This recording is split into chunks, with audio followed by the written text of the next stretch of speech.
Take a look.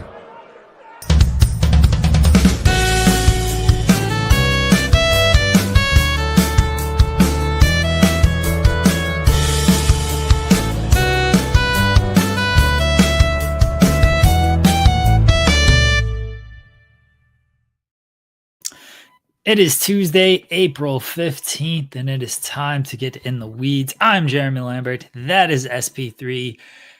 And the week-long marathon that is known as WrestleMania continues today. As we were talking off air, SP3, it doesn't really start until like tomorrow night, because tomorrow night we got the GCW show, which has the WWE ID matches, and then Dynamite, which is a big episode of Dynamite. We'll talk about that a lot more tomorrow. And then Thursday is when all hell breaks loose. I hopefully I can say that word a minute in. That's when it all breaks loose, because then there's shows starting at like 4:00 in the afternoon for everybody and going very late into the night since they're on the West Coast. So it's like 8:00 over there, which is fine. But over here, it is 11:00 that these shows start. And then it's 1:00 that these shows starts. Like, oh, here we go. Very long nights coming up. How you doing, SP3? I am doing well. I feel for my good friend here because he has to watch a lot more shows than I will be watching, but I will try to watch as many shows as possible because we cover a lot of that on the True Hill Heat flagship podcast on Saturday. But it's Tuesday. You know what that means. It's time for some In the Weeds.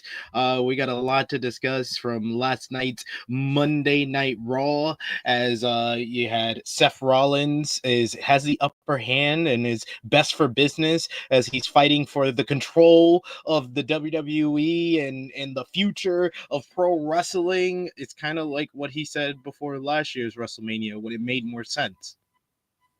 But anyway, we got a lot more to discuss, not from Monday Night Raw, because it was spoiler alert, it was a objectively flat show and not much happened except for a lot of video packages and safe matches because we don't want to get anybody hurt. But don't worry, we do have a lot of wrestling to discuss because, like Jeremy said, we got a week of wrestling ahead of us. We got NXT tonight, which is the go-home show before Stand and Deliver. We'll talk a little bit about that. We got our good friend Joey Janela joining us today to talk all about the GCW Collective, as well as Joey Janela's Spring Break 9. I'm going to be talking to Joey Janela for a second time because I also have an interview with him over on True Hill Heat. But we're going to have some more to talk about because we had a short amount of time yesterday. So I have more questions. Don't worry. You're not going to get a rerun here. And of course, more importantly, we have no wrestling to discuss because it's the NBA playoffs is about to begin this weekend. Do you think Janela will recognize you? Do you think like he'll pop on and be like, did I just talk to you yesterday? I don't know. Knowing him, he's gonna have a totally different name because if you saw my picture on social media, he was Horace Hogan yesterday.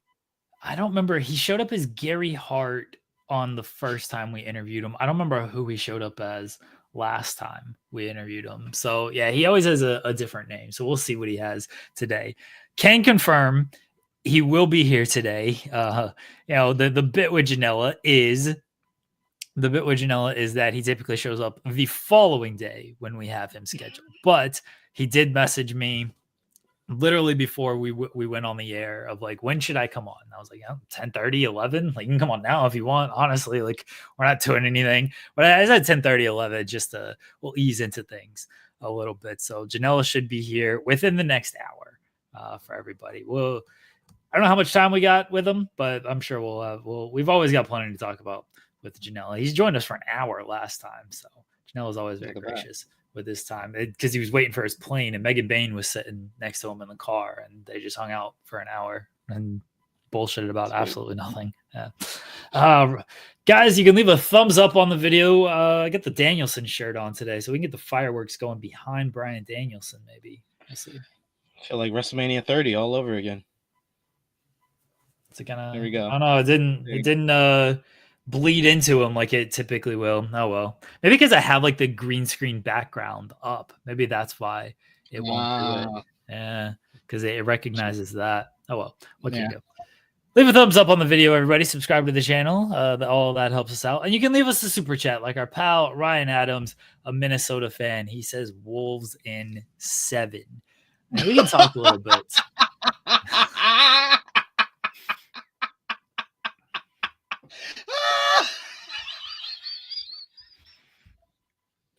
SP3 disagrees.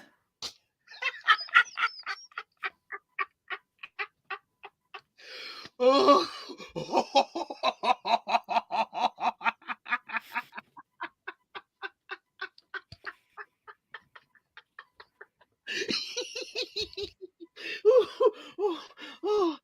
That was funny. That was the best super chat ever. That's the funniest super chat we've ever received on air.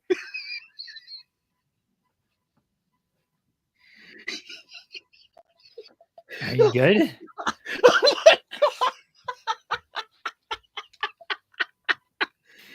Oh my God. Okay. I'm okay. Go ahead. I mean, we're going to talk a little bit about basketball. Play-in games start tonight.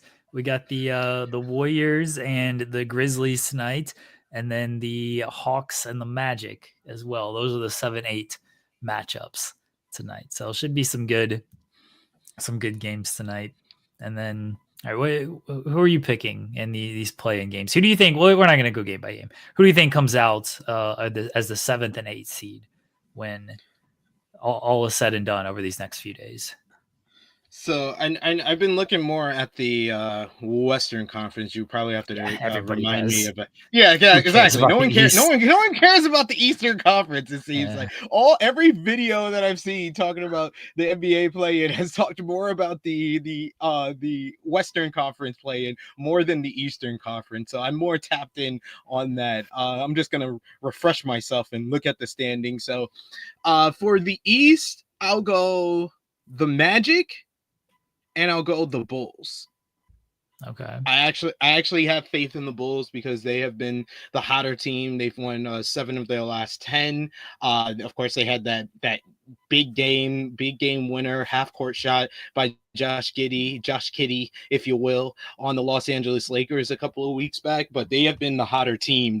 I think they've won I want to say 15 of the last 20 or something like that. It's been they've been on a hot streak since the last month of the season. So I'm gonna take them to pull off the upset over the Hawks in the second game. I think they will beat the Heat because the Heat don't really have a primary guy outside of Bam Adebayo, who's not really an offensive scorer, and they have enough parts with Josh Giddey, with the different players, Kobe White's been playing well as well, that I think that they'll pull off the victory over, even though Trae Young will be the best player in that game.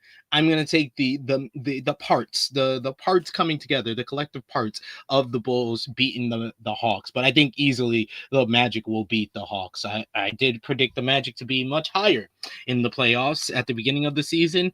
I was wrong, but they will get the 7 seed here. Over in the Western Conference, it's a lot more interesting. I got the Warriors winning the 7 seed. I think that the Warriors, I think they played hard against the Clippers, but I think they had no kind of regrets when they lost to the Clippers, because they were like, hey, facing the Rockets is a much better matchup for us, because the Rockets, I predicted here, this is why you should listen to me and Jeremy whenever we talk about the NBA, because we're very right with what we said. I said that the Rockets, what was this back in November, December? I said they were going to be a top 6 seed in the Western Conference. They're a lot higher than that. They're the number 2 seed, but they have the youth on their side, not a lot of experience in the playoffs. And I will take, the Warriors having Steph Curry, the best player on the court, and arguably the second best player on the court in Jimmy Butler in that series. So I think that they will have a favorable matchup with the Rockets. So I think they get the win over the Grizzlies to get the 7 seed. And then it's going to come down to Grizzlies versus, I believe, the Mavericks. I think the Mavericks will win the 9-10 matchup against the Kings. I believe in Anthony Davis to lead that team. He's been playing well since he's been back from injury. But I think that the Grizzlies will be able to get by the Mavericks and they'll get the 8th seed. Okay. I'll give my thoughts shortly here in a bit because we do have a guest. He's already here. If he's ready, he can give me a thumbs up so we can get on. All right, here we go. Joining us, you know him. He's been on the show before. He's got his annual spring break event. Here's Joey Janela. He's facing Sabu in a no ropes barbed wire match. Joey, how you doing? Hey, what's up? Hey, I just did an interview with you yesterday. He did recognize you. We were wondering. We were like, is he gonna recognize me or not? Fucking guy. I'm in your life forever now, Joey. We're friends now. We're friends. What's up? How you feeling, Joey, going into this weekend? I know it's a busier weekend in general just because it's WrestleMania weekend, but it's a busier weekend for you compared to usual when you're just wrestling because you're running the annual spring break event. So how you feeling? I feel okay. I just want to get out to Vegas right now, Just want to get there. I'll be there. I'll be getting there Thursday morning. But I feel like I'm psyched up. I want to run through a wall right now. So, arm good? I mean, who knows? We're gonna find out. We're gonna find out if it's good. That's all I know. Who made the decision to make this no ropes barbed wire? That's your call. Sabu come to you and be like, "What if we do this?" I mean, I don't know. I think it was a combination of me and Sabu. I think Sabu wanted to do it. And I was kind of down as well. I've done 2 no rope barbed wire matches, and people remember them. I've seen them, and they still talk about them. So I want to be 3 for 3 in those. I'm kind of slowing down in the whole deathmatch genre.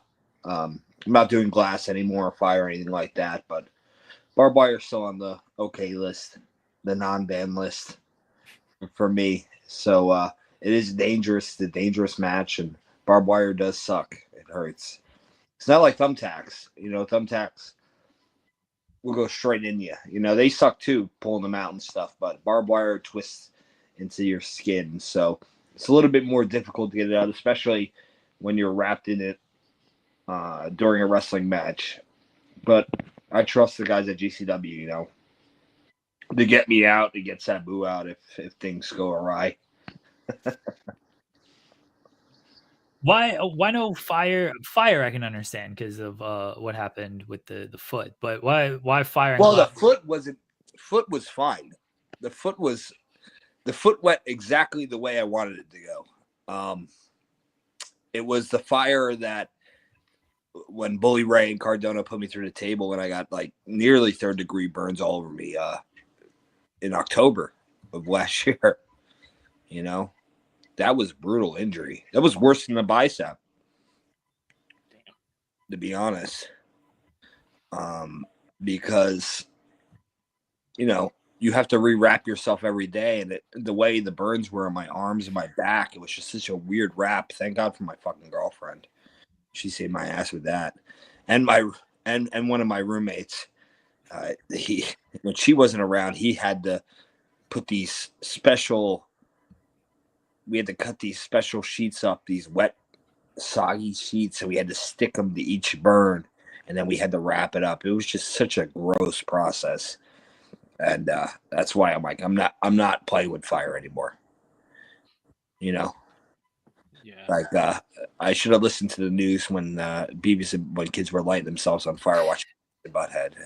Don't play with fire, man. Fire's unpredictable, and you can be on fire for 3 seconds and it burns all over you. That's just the way it is. I was gonna ask, what's the worst kind of like pain you've had in regards to barbed wire before, or injury that you suffered from any type of barbed wire in any of your matches? I mean, I wouldn't say there was injuries, but in the match with David Starr at Beyond, there was points where I would get knocked into the barbed wire ropes, and that the barbed wire would stick in your back and twist around. And there's pictures of it. I'm gonna post them this week just to get people psyched up for this match. But I was trying to pull myself off the ropes And I was like, I'm gonna pull a chunk of skin off, and it was just scary because the way the barbs are, they're not just straight. They're kind of hooks, and man, that can be painful. That's happened to me a couple times. In Japan and in Mexico, I went through barbed wire boards, and they've stuck in me pretty brutally. That I had to get someone to help me get out.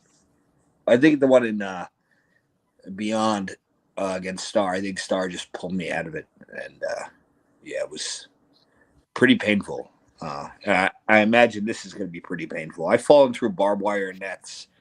They call them Caribbean spider webs at GCW and stuff, and I've been tangled up. So I'm used to this stuff. So, I mean, this is probably the biggest no-rope barbed wire match in quite some time, mainstream-wise, because the world is watching this time. This is going to be, in my prediction, the most watched spring break of all time, and maybe the most attended, besides 2. So, Are WWE ID eyes on this match? I know you were standing up for WWE ID and WWE in general. Do you have to impress Nick Khan with this match? I just hope Nick Khan is there. I just want to give him a little kiss on the cheek. I want to give him. I want to say thank you, Nick. And I know Uncle Paul and Uncle Dwayne. I just want to thank them. A lot of people are saying negative things about the WWE ID program. I don't know why. It's great. They're coming in, they're taking some of the talent, and they're giving them money, so, eventually maybe if they do well and they don't, become drug addicts, they can join the WWE developmental system, make more money, and, everyone loves, all the wrestling fans love Gabe. He's a great, he's kind of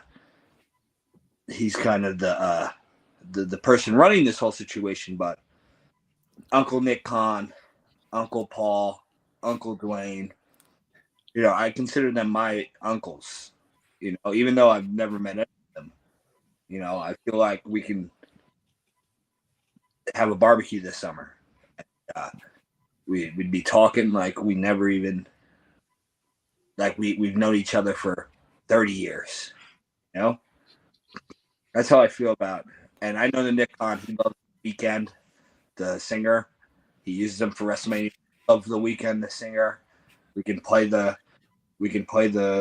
Every Weekend album, roast some ribs, play some ribs on each other, some funny jokes, and just talk about the total domination of the independent scene and getting rid of it, just like the territories, and WWE just taking over everything. I love it. I love the idea of WWE just taking over the world of wrestling. So if you could pick one Weekend song to be the theme of Joey Janela's Spring Break 9, what would it be? Oh, man.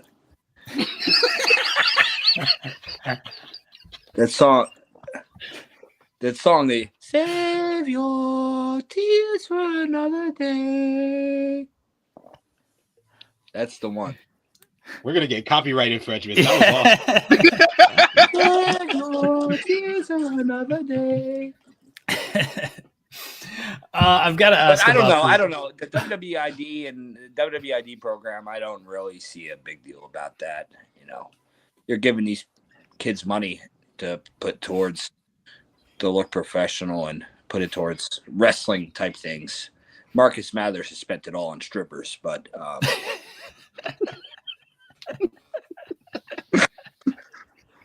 him and Kevin Knight just going to Magic City. He hasn't spent on that. I don't want to get him in trouble, but it's not that bad. People are blaming that. They're saying that WWE, like the shows, the draws are not going to be as good this year because WWE is killing the indies and stuff. But there's a large amount of the draws for some of the indies are the same, if not the same, as last year. thing with the Collective, it was a smaller venue. There was a lot less shows going on. And there was no Ticketmaster chart out there. This year we have to go through Ticketmaster, so you can just put that information out there. Say, oh my God, Defy, they only have 500 tickets in a 2,000-seat venue at 11 a.m. I mean, I think Defy had maybe 500-600 last year in the Collective. It's just that visual is out there. Spring Break is going to be double of last year. Bloodsport is going to be bigger than last year. For the culture, Westside Gun took that over, and that's a midnight show. In that they lowered their ticket prices because there was some kind of fuck up in that on that team. I don't know, that the tickets were the price of a fucking Louis Vuitton bag or something, and now he lowered them, and now they're doing well. They're on the road to 1,000. So it's not bad, but I feel bad for a lot of the other independent promotions that are not the Collective that thought they can come out to Vegas and, draw a crowd. But there's just simply too much going on. The prices are too high. WWE, the WrestleMania ticket's too high. It's on Easter weekend. It's a weird weekend to have it. And there's just simply too much shit going on. And I'm just happy that Spring Break will have the crowd that it deserves to have, and it's going to be a big house, and it's going to be impressive. I got to ask about the senior scramble. Yeah, there were changes made. The combined age is now higher than what it was previously. It was at 392, but with Damian 666 and Robert Gibson coming in, it is at now 397. And I don't know if you saw this. It got a lot of attention. It got likes from people who may or may not be involved with GCW, but I pitched a bingo spot for this match. Yeah. So I'm just throwing it out there if you'd like to use that. I don't need any credit or anything. It'll pop the people. We'll all know. But I think a bingo spot would get over pretty big in this match. I mean, I just want all these guys to run the blade coast to coast and bleed all over the place. Well, Gilbert and Rich wouldn't do that, apparently. There's more changes now coming to this match. It could go over 400 now. Oh, shit. Because I was informed yesterday that the Warlord has withdrawn from the match. I announced that on my social media that the Warlord and Barbarian, in fact, were invited to the WWE Hall of Fame, which is, I'm sure they get treated well there. I'm sure they get all-you-could-eat sliders or something like that. That's what I got when I went to WrestleMania, and Brett, he had the hookup, and he invited us into the Stephanie McMahon Gold Member Suite. They fed us all the sliders we wanted, and all the macaroni salad. And this is why I love the WWE, because fuck, who else is gonna macaroni salad? And Brett like, oh, and I just missed Nick Khan. I walked in at a time. I was doing a line in the bathroom, and I was in line. I was in line at the bathroom. I wasn't doing a line in the bathroom. Clarity. I was in line for the pisser. Sorry, that's my bad. And I just missed Nick Khan. He was in the slider line getting some cheeseburger sliders, and they're like, "You just missed Nick Khan." And I was like, "Fuck, man!" I wanted to say hello to him and talk about the weekend haunted at Universal Studios. But anyways, I had no idea what the fuck we were talking about. The Warlord's out of this match. Oh, the Warlord. He said he's going to Hall of Fame for sliders. Him and the Barbarian. But the thing that caught my eye in this message is Paul wants to talk to him afterwards. So we might be gearing up for a Powers of Pain reunion tour. Oh, you heard it here first from the new headline maker, Joey Janela. The Powers of Pain, WWE 2026. Them versus the Viking Raiders, I think, would be a great match. Possibly Punjabi prison match. And you broke the news of the Rizzler's broken hand, so yeah. I don't know who wants to doubt your scoop. It wasn't broken. It was just injured. It was not. Yeah, it was injured. Yeah. The Rizzler the Rizzler was fine. You know, he could pick up all the hot dogs he wanted after that still. He came back for Revolution, made the town for that one, and showed up. Yeah, the Rizzler is hot right now. He's over. I see him all over the place. I don't think there's anyone more famous than the Rizzler right now. He's got his own iced tea, his own Arizona iced tea. Arizona. I think it was April Fool's prank, but I wouldn't doubt it. I would think that they're going to actually make it. I think they might make it. His fame is just growing and growing and growing.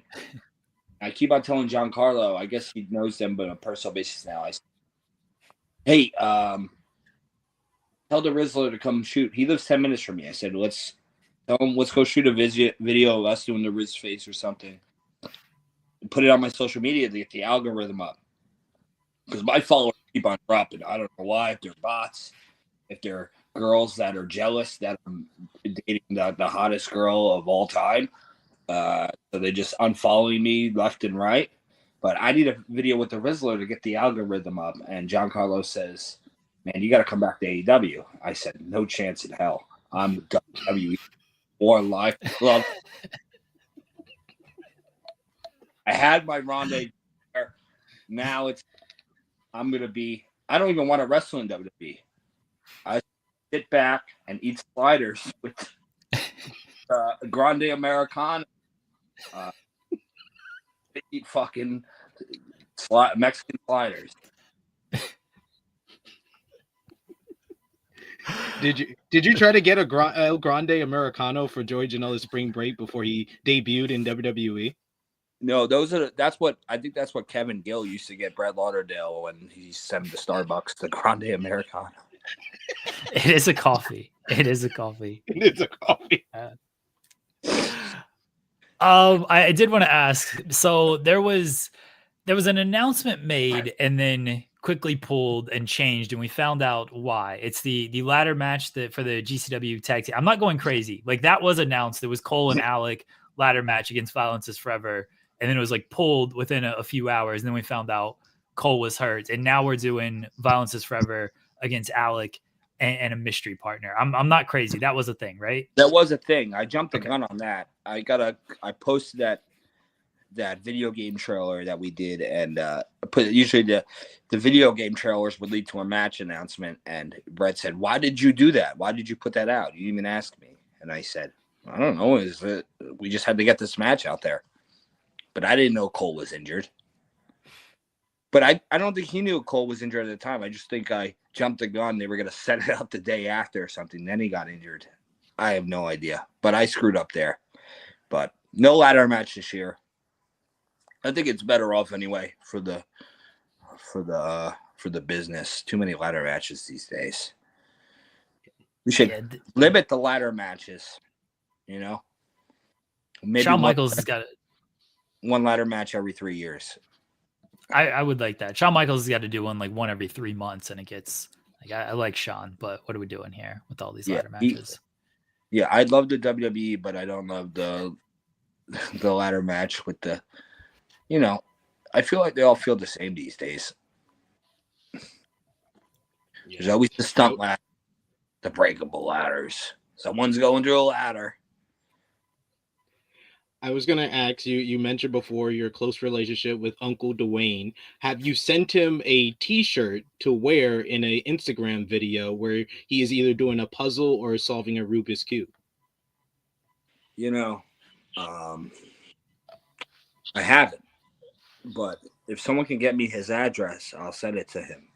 I've gotten people giving me Jim Cornette's address before I sent them gifts and stuff. I think I could send Rock. I think I'll send the Rock gifts too.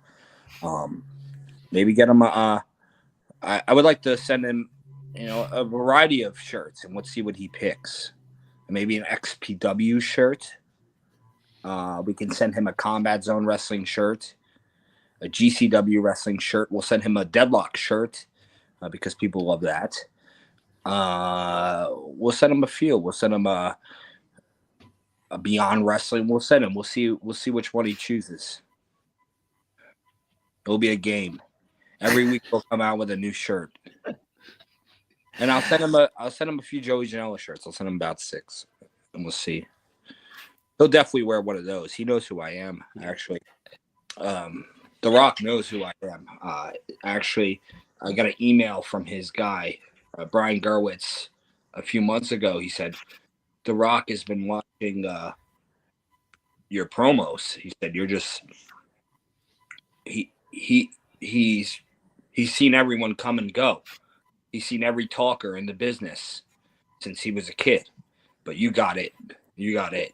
And he goes, I think you can make the transition to movies real easily. I said, really? He said, yeah. He said, I got a role for you, Baywatch 2. Baywatch 2 or Baywatch 3. One or the other. I don't know. The Rock says he's got a role for me. You know, I'm going to be. So this storyline is one of the lifeguards dies of COVID, and they need a new lifeguard. And then I come in. I'm the new hunk lifeguard. But so Zac Efron dies here, is what we're saying. I think it was Zac Efron. I think that's okay. He dies. That makes sense. And I come in. I'm the new hunk, but I have evil motives. That my uncle actually is a huge developer, and we want to knock down the beach and build condos. But I know that's a swerve in the movie. I'm sorry I spoiled the movie. But that's what he wants me to be, the hunk. He said, you got to clear that gap in that mouth. You look like a meth head. That's what he said. He said you gotta put a new crown in there. You look like a goddamn meth head. He said, you want to come to Hollywood? You gotta be Hollywood. You gotta act Hollywood. You know, I got a guy. They can come to your house. They can put needles in your face and make your face nice and get rid of these crow's feet, as they call them. He said, get rid of those crow's feet. Put a tooth in there. Why are you dyeing your hair pink, Joey? Yes, no hunk in Baywatch who had pink hair. He said, dye that shit back brown and let's get moving. Baywatch 3 coming out 2029. Dwayne The Rock Johnson, Joey Janela, and what was her name? Oh, Sydney Sweeney's in there too. We have, he told me we're gonna have a nice sex scene in there and stuff. And you know, I had to talk to Megan Bain about it. You know, she's like, all right. I said, this is Hollywood, babe. I said, you're gonna just have to deal with it. And she says, you will not kiss Sydney Sweeney in the mouth. And I said, I mean, it's for Baywatch. The Rock said I got to do it. The Rock says, know your role and kiss Sydney Sweeney on the mouth in the new Baywatch. And Megan Bates said if she does that, she's just going to throw me through a window. But we'll deal with it when the time comes. Al, did you remind Gewurz that you only have this current look because your last role was the deranged paparazzi going after The Rock? So it's like, Brian, you told me I had to look like this for the deranged paparazzi role. I know he's a busy man. He might forget these things, but that's you got to send that reminder. Yeah. He's just a busy man. You know, he's just, you know, he's a busy man, but it is what it is, you know. But Baywatch 3, 2029. I don't know if they did a sequel or they're just skipping it and going right to 3, but this is a big movie. We've got animatronic dolphins, which is something you haven't seen in a very long time. They're using all CGI these days, and I'm not a fan. I'm more a fan of animatronic dolphins, and per my request, I said, Dwayne, if you want me to do this movie, we need animatronic dolphins. Like, he's like, yeah, we can get them like puppets. I said, yeah, just have someone under there, and they just kind of just like move them around. You know, makes sense. Oh, my wife is messaging me that she's wondering if this is all just a fever dream right now. No, this is all real. This is all legit. This is Janela Select. I make headlines. You know, this is the week of spring break. I just really can't wait for the sliders this weekend. WrestleMania Megan Bain will be with me, but she can't come. Is she banned? Like, can she not have that food? She can stay in the hotel room. I'm going to watch Cody and Cena, and mingle with Stephanie. Tell her how much I'm happy that they just completely took over the independents. And, Marcus Mathers, watch out for him. He's sneaky. She might get in trouble if she's in the WrestleMania press box and cheering for anybody. I mean, Megan Bain? Oh, yes. Yeah. Oh, she's not allowed there. She's banned. Yeah. We can't leave your fucking girlfriend in the hotel room. We can't get her in trouble. That would not be good. No, I won't be there this year. I have to actually. There's the Palms, since I'm the big draw for that casino. They have Bully Ray doing a hotel pool party. He's drawing like 3 people because no one gives a shit what that fucking idiot has to say. I support this message. So we've Ric Flair's there. Ric Flair's there, but he's already maybe exposed himself to the room service lady, and so they're not happy about him being there. So they're like, Joey Janela, you're the main draw, you're the main attraction here. The collective is all because of you. So for the week, we're gonna give you as much lobster as possible. And, so during the WrestleMania times, they're gonna put me in like a movie theater, and they're just gonna keep on bringing me lobster and butter. It's a good deal. It's a very good deal. So our the other co-host, Joel, who you've been on the show with before, we're a morning show, Busted Open, allegedly a morning show. We kind of got heat with each other. Joel's going to Vegas. He wants to fight the members of Busted Open. You seem to not have too big of an issue, or you do have an issue with Bully Ray, fire, and then opinions. Like, will you be on our side for this war with Busted Open? I mean, I think LaGreca's a good guy, but I've been on his show to promote Spring Break before, but I think he's a cuck these days.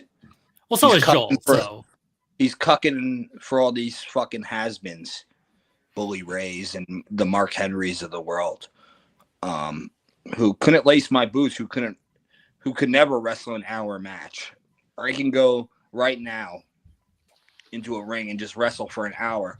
No problem. These guys will if they wrestle me, they'll get blown up in about 3 minutes. So who else is on that show? Just a bunch of fucking losers, to be honest. So I refuse to go on that show and promote Spring Break this year. And I'm on here promoting Spring Break. So you guys have already won the battle. There we go. They can all blow me, though. You're always welcome on our show, Joey. I do have to ask about the clusterfuck. It is one of my favorite matches every single year. Can you give us any hints of what might happen in this thing? Oh, but Busted Open got to his internet. Yeah. He immediately took shots at him, and they came in and they cut his internet right off. LaGreca is sneaked in and cut the cord on him. Bully Ray put it through a table. We'll see if Joey pops back on here shortly. I'm gonna pop him off because it's a very good freeze frame. It is. Let's go in here. He looks so confused. Or in deep thought. He looks in deep thought. Yes. All right. I'm going to pop Joey off and we'll see if he pops back on here shortly. But we've got Janela on Team in the Weeds here for Joel as he goes to Vegas. He's been looking for some backup for his battle against Busted Open. And he hadn't found a whole lot of friends, but I think we found him a good friend in Joey Janela. So we got him, we'll Chris Island from LFG. There's a couple of people. Sexy BJ Ray is probably an Into Weeds fan over Busted Open as well. So maybe we got a couple of folks. Maybe we shall see. Bless Joey. He's always fantastic. We'll see if he pops back on. We can get back to basketball until then. I'm like 100% sure I asked him none of the questions that I did on Truly. There's All my never questions were based on his answers from this interview. there's I'm excited for Baywatch 3. Me too. I'm hyped for it. He got me so into it. Sydney Sweetney. Come on. Joey is back. There we go. My phone died. My phone died. Oh, okay.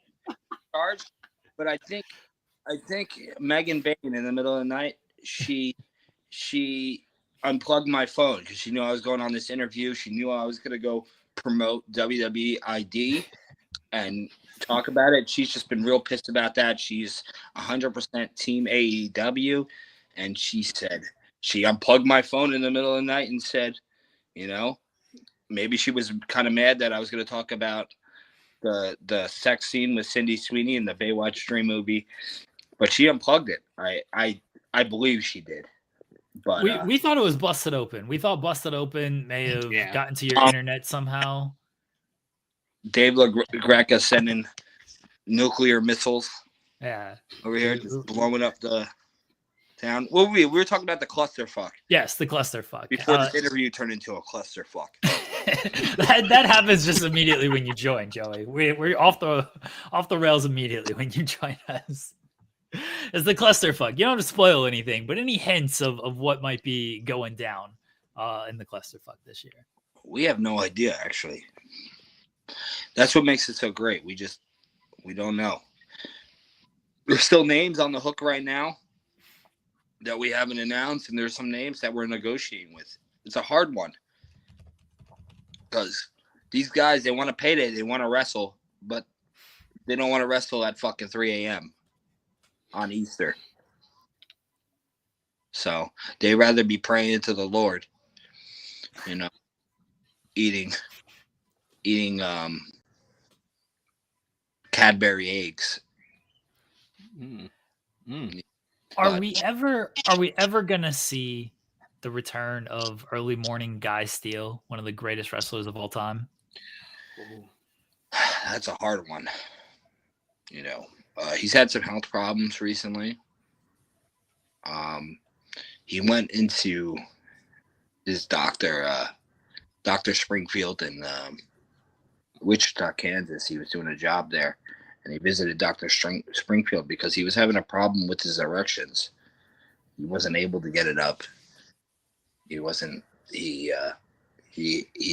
went to the dock over there, where he was working at the time, and he bought a prostitute, and he went to have sex with her, and he just couldn't get it up. And early morning Guy Steele was always rock hard. He was always solid, stiff, and always boned up, as they say. But this time it just was limp, and he didn't know what the situation was. He was feeling a bit horny, but it was limp. So he went to the doctor, and his doctor said he had a bad case of meningitis, and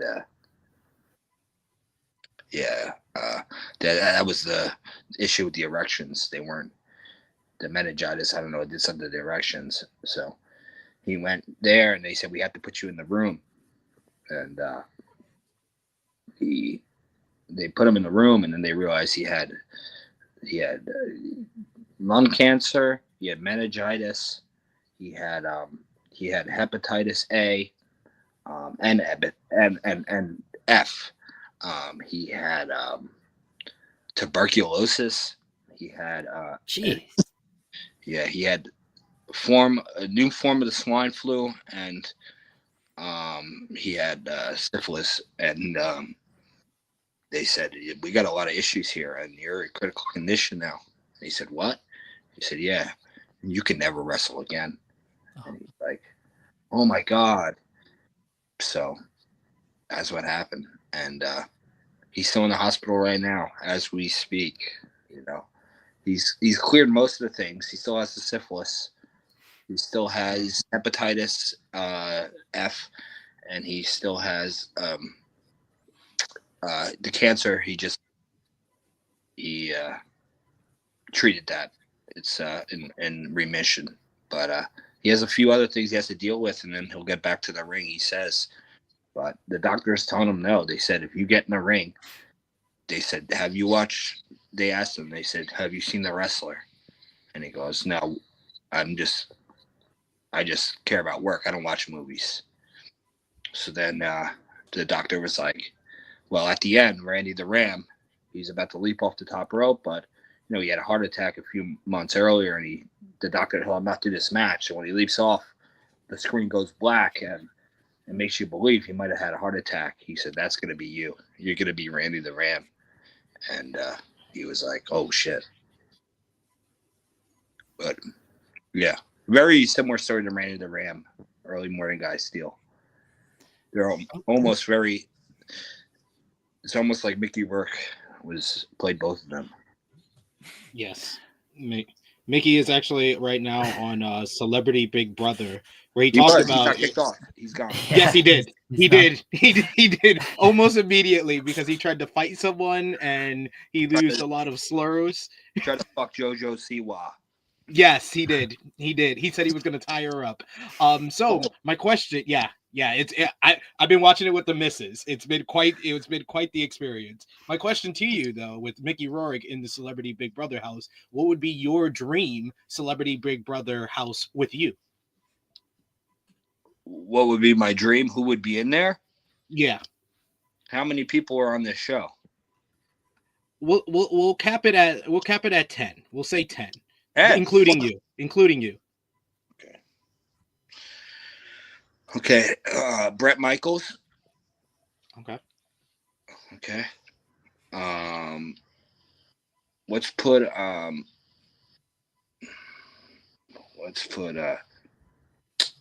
Jesse James, the chopper guy, in there. Okay. We'll put Brett Kavanaugh in there.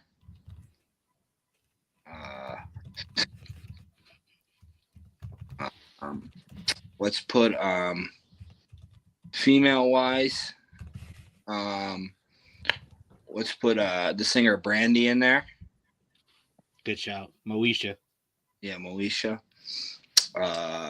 Let's put what's her name? Fuck. Who was Ivan Drago's wife in real life, and she was married to Flavor Flav on that show. Oh, Bridget Moynihan. Yeah, let's put her. Put her in there. We should get some more politicians in there. So, who's the guy? Who's the guy who froze on camera? Who had like stroked out? Forgot his name. Old ass dude. Joe Biden. Yeah, I was about to say. Maybe Joe Biden. I don't know, the other guy. No, fuck the politicians. Let's do let's put we need a couple of drug addicts. I've been informed it's Mitch McConnell who Mitch McConnell. Okay. There you go. Yeah. I don't know who Brett Kavanaugh is. I don't know who that is. So let's replace him with Mitch McConnell because I don't know. Who else can we put in there? We need a couple recovering drug addicts. I've been informed it's Brigitte Nielsen, not Bridget Moynihan, who I'm pretty sure is also an actress. Oh, whatever. Put them both in there. Let's see. Let's add in. Who's a real? What's that fucking guy's? I don't know anyone's name. I got CTE these days. Sydney Sweeney. Sydney Sweeney. No, she's too famous. True. What about someone who was canceled? Like we need someone that was canceled, that their career is on the end. Who's that guy? Who's that? Kanye. Kanye's not. He's not that canceled. Don't put him in music. But Kanye, yeah. Let's put Kanye in. I don't know. Kanye can be in there. You know what? This is pissing me off.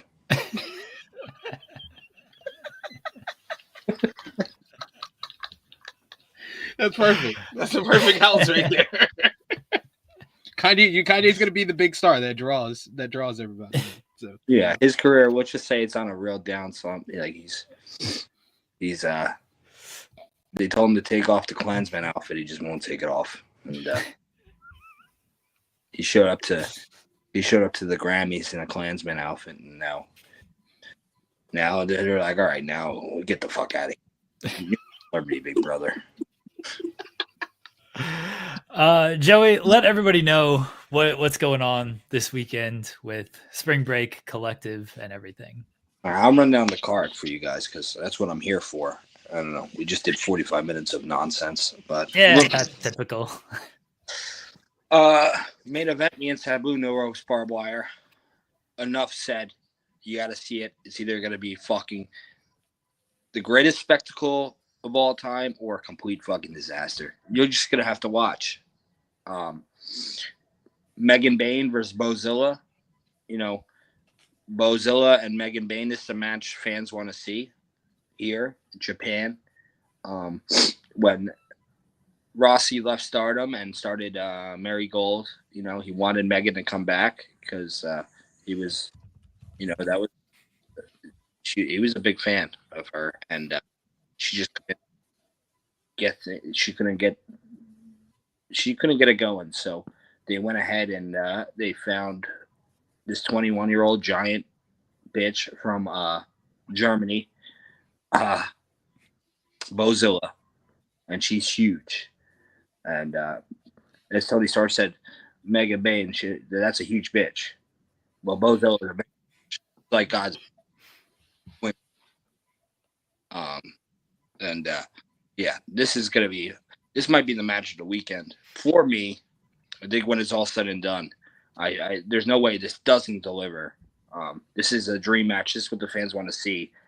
You know, this is like the top Gaijin wrestler, women's wrestler in Japan last year, and then the top Gaijin wrestler, new wrestler this year. So that's like my match of the weekend. I'm not just saying that because she's my girlfriend or anything. I'm saying that because she wasn't my girlfriend. The match I'd book anyway, and I would say this is the match I want to see. Speaking of women's wrestling, Zuzu Suzuki is making her GCW debut versus Masha Slamovich. I mean, this was the hardest match to book because Masha's match was the hardest match to book because we know we wanted to have Masha on the show. We wanted her to have a singles match, but we didn't know versus who. We tried so many different people, so many different ideas. We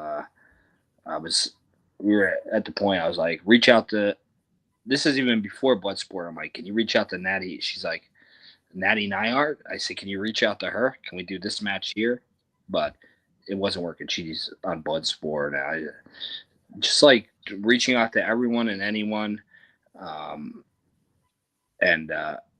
Suzuki, big deal in Japan right now, and she kind of fell on our lap, and I was like, that's the match right there. Masha Suzuki, two of the badass girls in professional wrestling. First time ever Masha has like 10 matches that weekend. So I hope she has enough gas in her to go against this girl. This girl's crazy. The senior scramble we talked about, who knows, that lineup can change 5 more times. You never know with these seniors. You know, they could decide to do bingo, go to Myrtle Beach and drink Mike's Hard Lemonade, or they possibly perish before the match. Who knows? They're very old. You know, there's a lot of germs out there, as early morning guy Steele knows. We talked about that. The tag team match, Violence is Forever versus, which was supposed to be a ladder match, the Garbage Daddies versus Violence Forever. Who's going to be Busta's partner? You know, you're going to have to see. It's going to be big time. What else do we have? Fuck, this card's so loaded. Gabe Kidd versus Mance Warner. Possibly the GCW match so far of the year so far. J-Cup. Now, bigger scale, bigger audience. bigger stakes. There was no winner there. They fought out into the streets. The match was decided to be a no contest. It was a fucking fight. It was a bloodbath. The rematch happens at spring break. What else do I have on this fucking show? Zack Sabre Jr., one called Manders. Oh, Manders. That was another one. Sabre Jr. was a hard person to book for because we were trying to figure out his opponent. And at one point, we're like, let's just put him against Matt Cardona because no one's ever done that match. And Cardona will make a spectacle out of this whole situation. But he's going to the Hall of Fame with his wife, Chelsea. He's going to be eating the sliders with the Warlord and Barbarian. And we just kept on going because we were like, who can we get? Chavo Guerrero? That's a weird match. Zack Sabre Jr. versus Chavo Guerrero and this and that. And I originally said a few months ago, I was like, let's just put him against Manders because Manders is our guy and he's blowing up right now. And Brett was like, I mean, that's a good match, but it doesn't want. I don't want him to get lost in the shuffle with spring break. And then we got back to it. He's like, Manders won 16 carat. He's on a tear in Europe. And we're like, all right, this is our guy. Let's give him this match. And they could burn it down, him and Sabre Jr. That's how I felt about Flago and Atticus. I mean, that was a match. Like, Flago del Sol was, some fans would see him as a job guy in AEW. And then he's been asking me for years and years, can I get on spring break? Can I get on spring break? And can I get on GCW? And he got opportunity last year and he's been running with it. And man, he's like the full package right now. He had promos, matches, just he's putting size on. I mean, he's really going for it right now. And he's like, in my opinion, he's the future one of the future aces of GCW, this guy. And his match with Sabre Jr. was a last minute thing because Drew Barker broke his ankle, and he just knew that before the match and went in. And they just had, along with Gabe and Mance, I would say that was probably the match of the year so far for GCW. So I wanted this match, this blow-off match, this Mask versus GCW career match.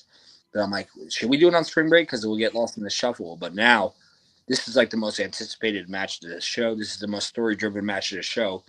People want to see what is happening. These guys have done a tremendous job in building this match.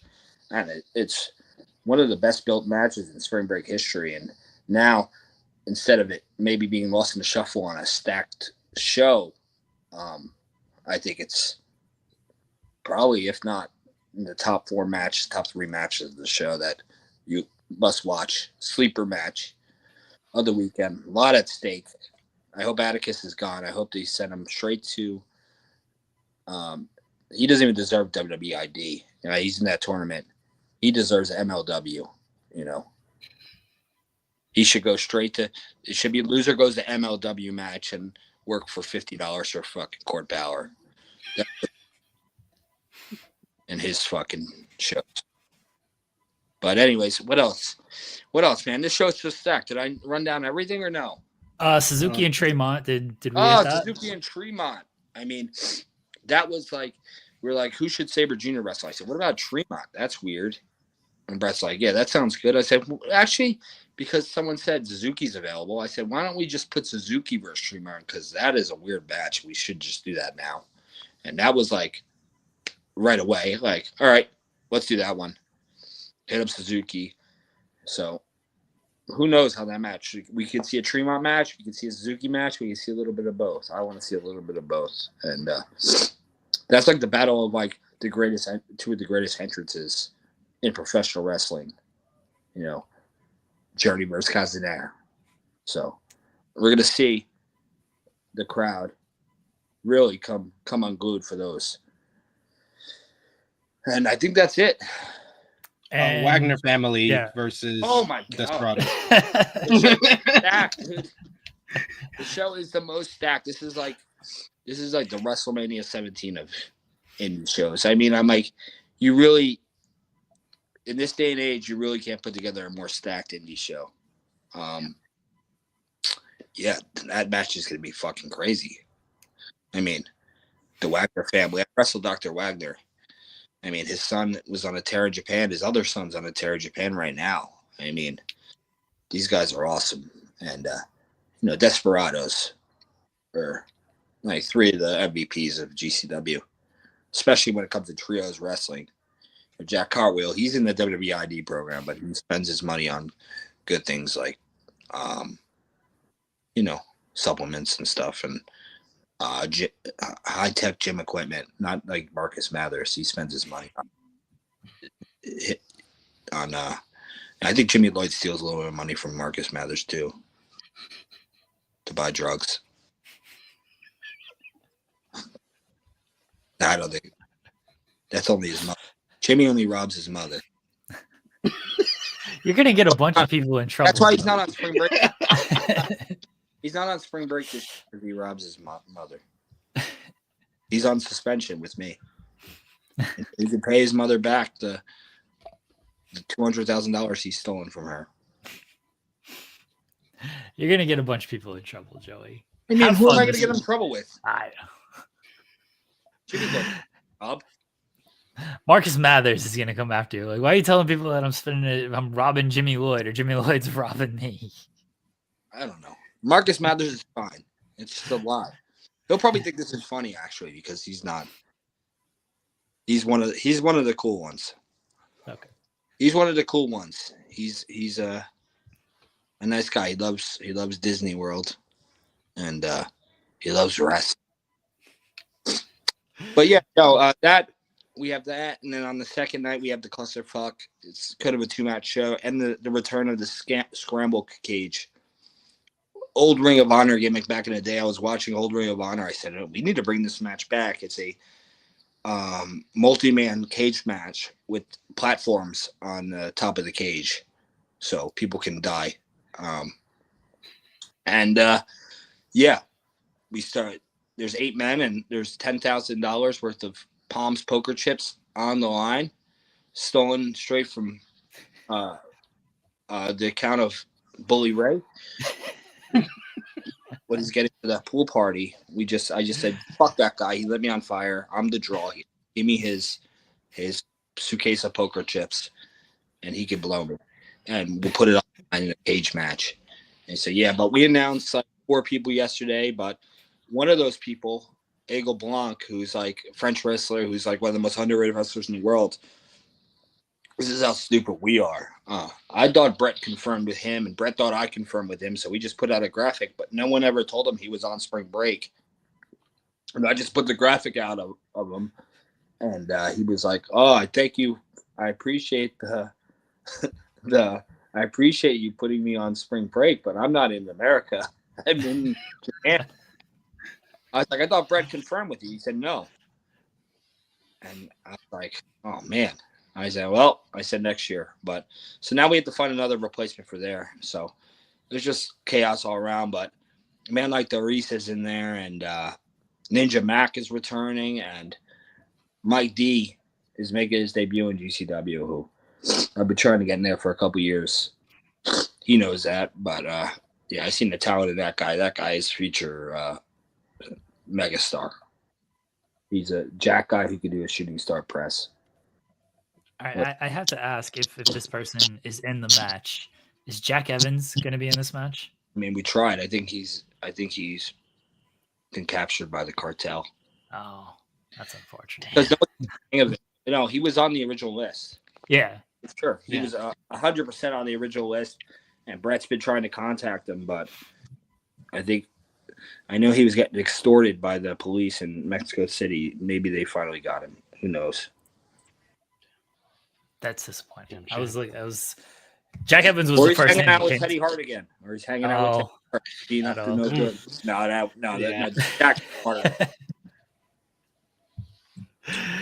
When you said Scramble Cage, Jack Evans is the first name that comes to mind for anything. I mean, this match has got over a lot of changes as well. I mean, but the final lineup will be sick too. It's just a pain in the ass. Like, this year was a very easy year to book. Spring break, everything kind of just was booked like butter, besides like finding an opponent for Masha, finding an opponent for Sabre Jr. The senior scrambles, the seniors just being buck wild and doing what they want to do, getting big meetings, Getting and slider eating offers. sliders. Yeah. And just a scramble cake, but everything's gonna be fine. You know, spring break will have the biggest non-WWE draw of the weekend, and I think even bigger than TNA. So, suck it, TNA. It's always for me my most anticipated show of the weekend for Same. WrestleMania. Is there TNA pay-per-view that weekend, right? Yeah. Yeah, Yeah, Thursday Thursday. night. Yeah. Unbreakable. Yeah, they kissed my ass. I was a bigger crowd than you. Joey, we appreciate you. Have fun in Vegas. If you run into Joe Pearl, tell him hi, punch him in the face. He's gonna I'm gonna ask you punch to a lot help of him. people in the face, so they're gonna punch me in the face. Yeah. No, when I'm signing autographs at a table, someone can come along and flip the table and try to punch me in the face and shit. Who knows? I'm a wanted man. Many men wish death upon me, you know, because Blood in your eyes. I'm sucking Megan Bain's titties.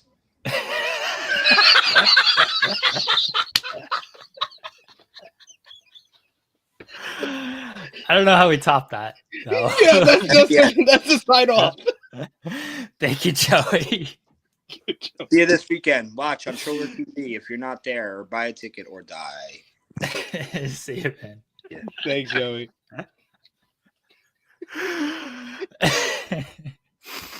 I mean, many people do wish death upon him for that. So that's a lot of the comments of like, how the fuck does Joey Janela have Megan Bain? As always with Joey, I don't know what we accomplished, but we had fun for an hour. Baywatch is coming in 2029. Dude, this Baywatch 3 movie sounds legit. I want to see it. That's my most anticipated movie. Move over, Avengers Doomsday. It's now Baywatch 3. I don't even know if there was a 2. I really don't know. I don't think there was. I don't think there was. The first one wasn't that good, but this one sounds great. Oh, bless Joey. Bless him. Yes, he said buy a ticket or die. Or watch on Triller. That was his final comments after he mentioned why people dislike him. We got wrestling to talk about, allegedly. That sounds terrible. Like, what? Why? Might as well get to it. We'll bookend with the play-in preview. Yeah. I'll talk about that at the end. Oh, man. What the hell are we doing? WWE Raw was last night. Oh, we had a super chat real quick. Vanilla Fumble. This is from Follow B. Vanilla Fumble is what we call when we see Sabu versus Janela. We don't know which way it'll fumble, though. I think it's going to be good. Like, I think it's going to be a very good match. Janela out of, like, he's mentioned in our show, he's the best carry job wrestler out there. Like, Janela is super underrated when it comes to, like, the matches he has with people. 2 years ago, people forget like how good that Kota Ibushi match was on spring break. I was watching it the other day because I still had that on my Triller account. I went into my Triller account and I rewatched that. That was one of the best matches of that whole weekend. It was on the same show as Speedball Mike Bailey and Vikingo, and you legit had people saying that was the better match. It was so good. Like it was the best match certainly on that show, and maybe even of the weekend for me. Like people forget how good that match actually was. And I even liked his Masato Tanaka match in the Hammerstein for the GCW People versus GCW show in January. Janela is really good. I don't know how, because it's now a no ropes barbed wire match. Like I don't know how his arm is gonna hold up on something like this. I don't know if Sabu can go at this stage of his career or not, but as long as Sabu can jump onto a chair and do a dive or whatever, like it'll be fine. The thing about Sabu too is like he famously screwed up spots on purpose back in the day. Like he also just botched stuff, but he also did stuff on purpose to get him to chant "you fucked up." So you can honestly write off some of the stuff of like, oh, maybe he just did it on purpose just to pop the people or pop himself one last time. So I think it'll be a really good match. Spring Break is always fantastic. That's the one show I'm like, I gotta sit down and really watch this. That's definitely high up on my list, like behind the 2 nights of WrestleMania, even ahead of NXT Stand and Deliver. I want to see Joey Janela Spring Break, especially him going through the whole card the way he did, and like hearing all the different matches that are like, I want to see that, I want to see that, I want to see that. Like, yeah, it's gonna be a great show. So make sure you got out of your way to watch that. I think it'll start around like 5 a.m. my time, but I'll watch it when I get up on Saturday morning. Starting tomorrow, I'm just not sleeping. Tonight's my last night of like actual sleep. I might get some sleep tomorrow night because as we mentioned, there's not too much going on.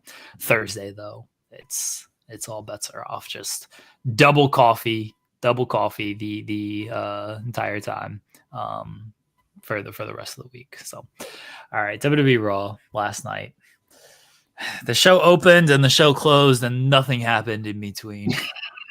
It was I literally it was Joel in our group chat was like, yeah, this was a nothing show. I was like, no, it was more like a nothing burger with pretty tasty, decent buns. Of the opening was a great Gunther promo, arguably the best of his career, and then the close was a very nonsensical promo from Seth Rollins combined with a good closing segment overall with Seth playing his role, Punk playing his role, Roman playing his role, and Paul Heyman. I do think it's a mistake that you didn't have CM Punk, the best talker of the three, to cut a promo, but to each his own. I put this out there last night.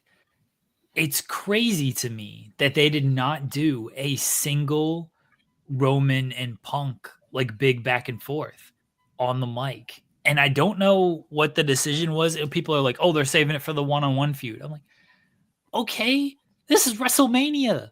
Care about their one-on-one feud? They're wrestling at WrestleMania. Maybe they get to the one-on-one feud. Maybe they're doing that at SummerSlam or a different point. And it will come around that they do it and they do the big promo against each other. But we know they're doing this at WrestleMania. We know they're doing a triple threat match. And it's WrestleMania. I don't love the idea of saving a big promo between these two because the match might happen at SummerSlam. Like, we're talking about WrestleMania here. You got to unload the chamber here for WrestleMania feuds. And I don't think they unloaded the chamber for this. They left bullets in the chamber for this WrestleMania build because they didn't have a single big Roman and Punk one-on-one. Their interactions were, you served them up on a silver platter. Do you get this guy a highlighter? and he's going to be in my corner. Segment.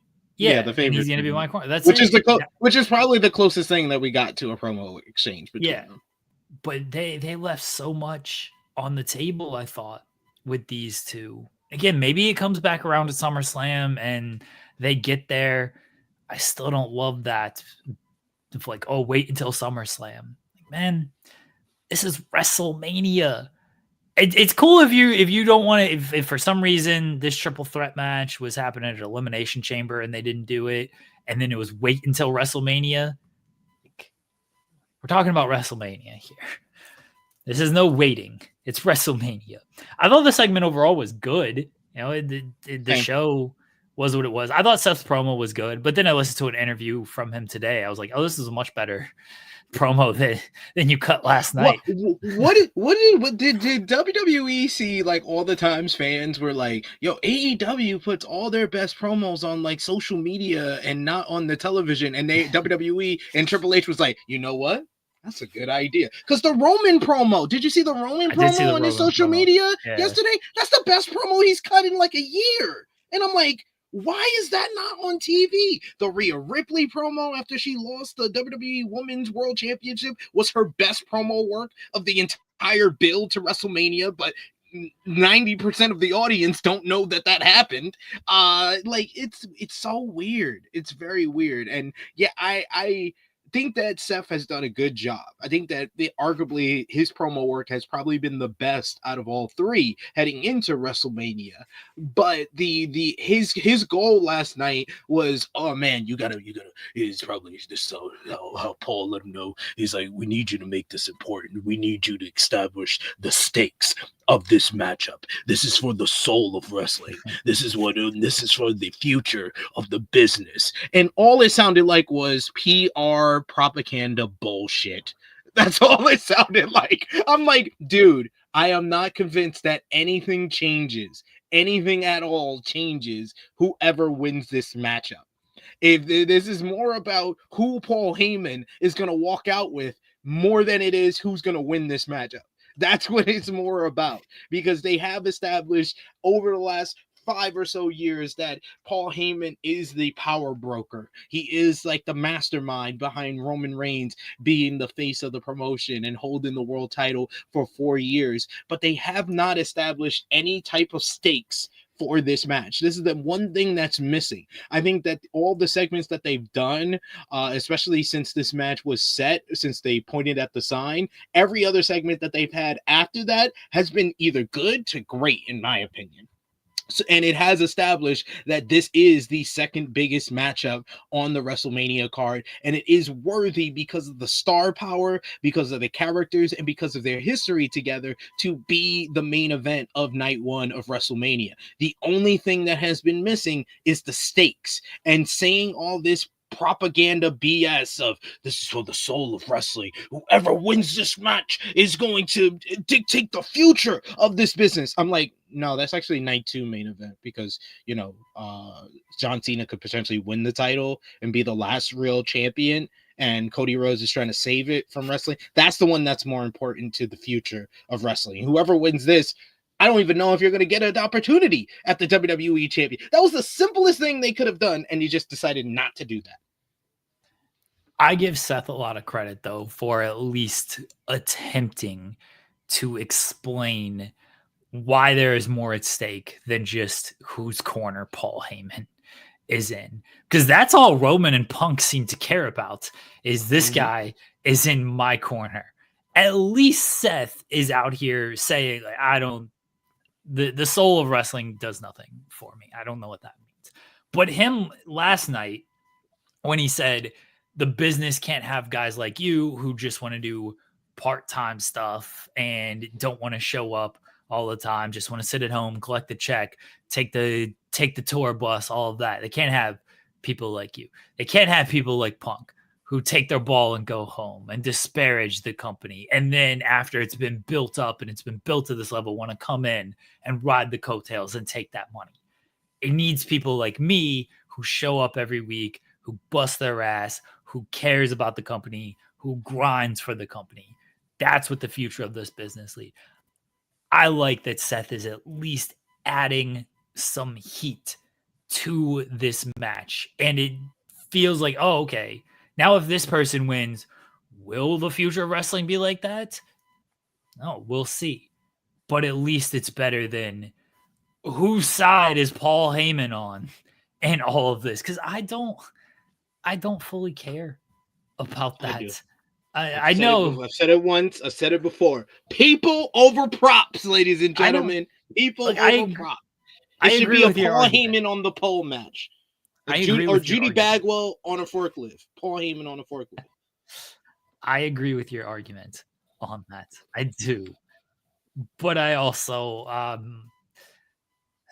it's not the biggest deal in the world to me of like, okay, cool. Paul Heyman is now siding with CM Punk. All right, cool. Paul Heyman is siding with Roman Reigns. Like, this doesn't scream WrestleMania main event. If anything, it screams every Roman main event for the past 4 years of like, can we just get to the point where Paul Heyman makes his decision? Like, we are just killing time until Paul Heyman decides to interfere in this thing. And that's what I'm worried about going into the match of like, I'm sure it's going to be good. They're going to have a good layout. All the guys are going to work hard. They know it's a WrestleMania main event, but it's also, we're just waiting for Heyman to do something, because that's what they've told us this whole thing is about, is what is Paul Heyman going to do? And that's how we felt with the Roman matches for years. All right, the match doesn't start until the first bloodline run in. And then the match is actually started. Everything else before that is just a bunch of window dressing until we get to that point. So that's what I'm worried about with the match on Saturday. I like that Seth has tried to give it a little bit more than just what's Paul Heyman going to do. Bellaby sent us a super chat, says, whose corner is he in anyway? The show where everything is made up and Heyman doesn't matter. Heyman does matter. He does matter. People does matter. Okay. Wallaby's making a whose line is it anyway reference. The show where everything's made up and the points don't matter. Okay. I got you. I got you, Wallaby. I knew what you were putting down there. I appreciate it. Good reference. Good reference. I've watched Wayne Brady on Chappelle's show. Does Wayne Brady have to choke a bitch? Yes. That's my most experience with him.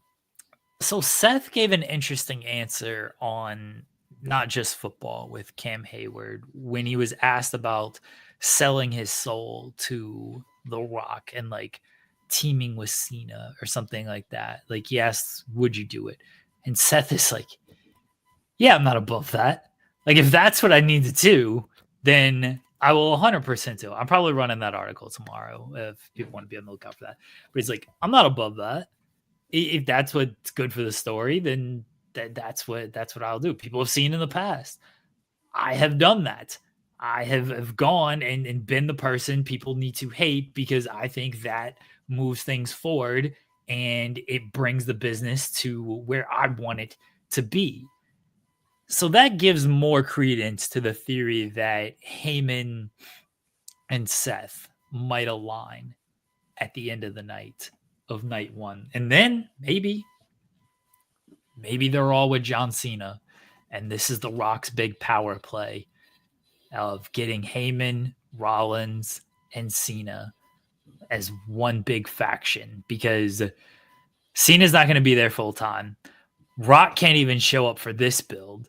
So if you've got at least Seth and Heyman there, then you've got people who are going to be there weekly moving things forward with the overall story. So I wouldn't rule it out. I'm not saying it's likely to happen, but I would not rule it out. And then you can have a story of Seth going after the World Heavyweight Championship against Jey Uso.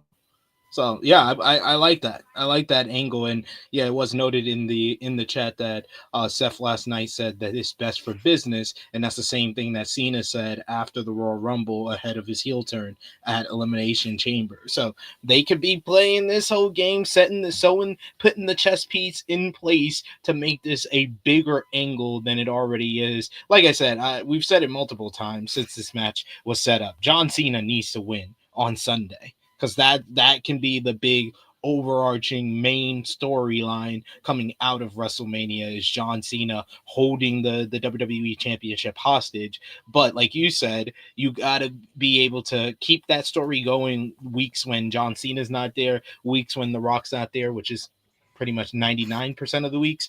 And you can have someone like Paul Heyman, who's an excellent promo, who can tell the story on the mic, and you can have someone like Seth Rollins, who is more of a full-time star, to tell the story not just on one brand, because pretty much I think I've said this before, I think that the WWE Championship and World Heavyweight Championships are going to swap brands. I think that Jey Uso as World Heavyweight Champion will probably get drafted to SmackDown, and if they decide to draft him, John Cena as WWE Champion will be mostly on Monday Night Raw, like he has been in the build-up to WrestleMania. So I think that makes all the sense in the world, because the main title should be on the flagship show, and now that Raw is on Netflix, that's the flagship show. So I'd be down for it. I like it, and Seth winning has become more of a option to me leading up to WrestleMania. But I mean, I much prefer Punk or Roman winning, because I like them more. I think there's a good story to tell with Seth winning, and if he ends up siding with Heyman, and they do turn it into a bigger thing with Seth, Heyman, Cena, and by proxy, The Rock. Like there's really something there with all of that, because Seth has gripes with Cody as well. I mean, he beat him 3 times when Cody returned to the company. Cody also, when it came to, his return and stuff, Seth has a gripe of Cody left. Cody tried to, and he made these points during their feud. Cody left. Cody tried to build a rival company to take down WWE, and then he wants to come back after a lot of the hard work had been done. Now, look, there's no argument that Cody helped boom the business more than once he returned. He helped boom the business to where it is now, compared to Punk, where Punk helped, but WWE was already in a very strong place at Survivor Series. WWE, it was like this. It hadn't taken off yet when Cody comes back. Yeah. It hadn't taken off, really. They were doing better business at that time, because I remember WrestleMania 38 was like the most watched, most highest gate for WrestleMania at that point. But after 39, WWE is still hitting new heights. It was still already hitting new heights. So by the time we get to November of 2023, they're already in the stratosphere, and they're breaking through the stratosphere into another dimension. And then Punk wants to jump on and join that ride. That's the difference. Like the real takeoff point is really, and the real shift of the perception of WWE being the hotter product and the more fan-friendly product in comparison to AEW. The real turning point is Cody leaving AEW to come to WWE. So Seth has gripes of Cody. You came back after business was already going up, and you built a rival company, and then you want to come back and ride coattails. There's also the point of, everyone called me the MVP of WrestleMania 40. Do you have that title without me? Do you go on your run without me? If I'm not there to be your shield, do you reach that pinnacle? Like, I helped you. I'm the reason you were even champion in the first place. So to screw Cody out of the title potentially at 41 would make a lot of sense for Seth, especially if it's in service of aligning with John Cena and with Paul Heyman. Now, Seth would be a hypocrite, and we can't have people like you, part-time business people, and then let me align with John Cena, who's on his last run and said he wants to retire the world title, so there is no more world championship. But to be fair, that makes for a better heel that he's a hypocrite. Yes. So, 100%. So I wouldn't mind that at all. And I think that it doesn't have to necessarily be Seth wins and does that. Seth losing could be the catalyst for him doing that, because it was really all the years of losing for John Cena that led to him making his decision. We'll see how they end up playing it on Sunday. The other kind of big point from Raw was Gunther. He came out immediately. Michael Cole was like, "This was not on my format sheet. I didn't think this interview was until later." And then it wasn't really an interview, because Gunther just took the mic and he's like, "I've always been in control. When I was bathing in your when I was bathing in your brother's blood," almost tongue twister alliteration there, "I was in full control and I loved it. And at WrestleMania, I'm going to call my mom and tell her how fun I had beating Jey Uso's ass." Really strong promo. If I wasn't in control, I would have drowned you in Jimmy's blood. Oh my God, this man was vicious on the mic. This was an irate Gunther, and it was the perfect follow-up to last week's promo, where we put over how great Jey Uso's promo was, but we put over more Gunther's reaction to it. Now basically they've switched the roles going into WrestleMania, where Jey's in Gunther's head. Jey's response and Jey's newfound motivation after watching his brother get murdered in front of him has gotten to Gunther to the point that, like Jey said later in the show, he's mad. Now he looks like the one that's afraid because he doesn't know what he just unlocked out of Jey Uso, but he's so adamant, he's so cocky and confident in his own ability. He's using all that anger to basically go back and say, "Hey, I'm gonna take care of you. I'm gonna take you out. I'm gonna bathe in your blood next." Basically at WrestleMania, I thought Gunther, this was a tremendous promo to kick off the show, and yeah, probably the highlight of the whole entire episode. The show peaked after segment 1. Yeah, Jey came out later and he did his said nothing. Performance. Said nothing. I was so proud of him. I was so proud of him for coming out, not eating. He even did the encore, didn't eat again. He did the whole promo, didn't eat, and then he ate it. I was like, God damn. You could have saved that for when you win at WrestleMania, sir. Like, you're not gonna eat until you win at WrestleMania. That would have been better to me. Yeah, he said he's got to get Gunther again. Basically what he said last week. A lot of passion behind him, though. I do give him credit for how much passion he had in his promo.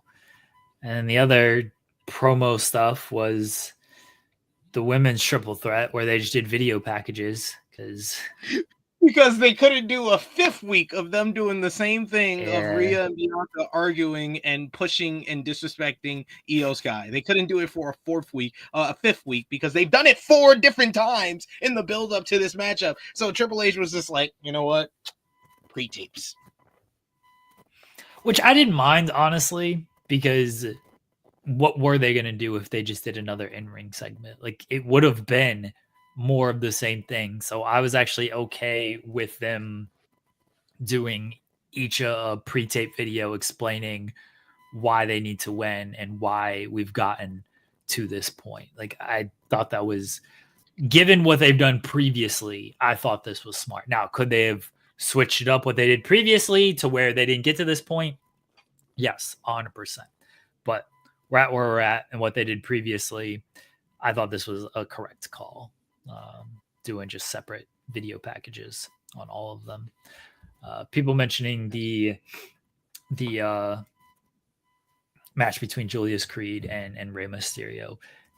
Rey Mysterio is still great. Julius Creed, very good. It'd be cool if those guys actually won a match every now and again, and they put some stock into them, but who knows? But we are going to get a match for Julius Creed in his first. They said the first singles match on Monday Night Raw for him. So he did really well. The spot where he caught Ray doing the penguin splash and caught him into a suplex and walked up the steel steps, got the crowd behind him. I thought that was probably the best match on the show. Bayley and Liv Morgan was a solid match as well, even though the crowd kind of seemed strangely quiet for that early in the show, but they did pick up towards the end of the matchup when the ladies really started going. So that was a good match. So we had 2 good matches on the show, 2 really good segments on the show. But overall, I was like, it was up to like the last hour of the show, and I was like, man, this kind of feels like a flat go home show. But then again, the whole WrestleMania build has felt kind of flat, to be honest. There's been some good stuff, but it's been disjointed. I don't know if flat is the word I would fully use, because there has been some really good segments, but it's just been disjointed on when it peaked. Like, I would have preferred they did the Gunther and Jimmy segment last week, and then the segment they did last week they did this week, because then it would have highlighted Jey a little bit stronger as the build, as the week of build, because Gunther cut a good promo, but Jey stuff was a little bit weaker this week. Yeah. So yeah, I would have liked, and then maybe Gunther could have done something on SmackDown. Maybe could have cut the same promo we cut last night on SmackDown, and then Jey wasn't very necessary last night. Like, he already delivered his strong promo last week. He didn't need to come out and do what he did last night. The Punk and Rollins and Reigns stuff, again, I don't know how you don't have a Roman and Punk like big back and forth for WrestleMania.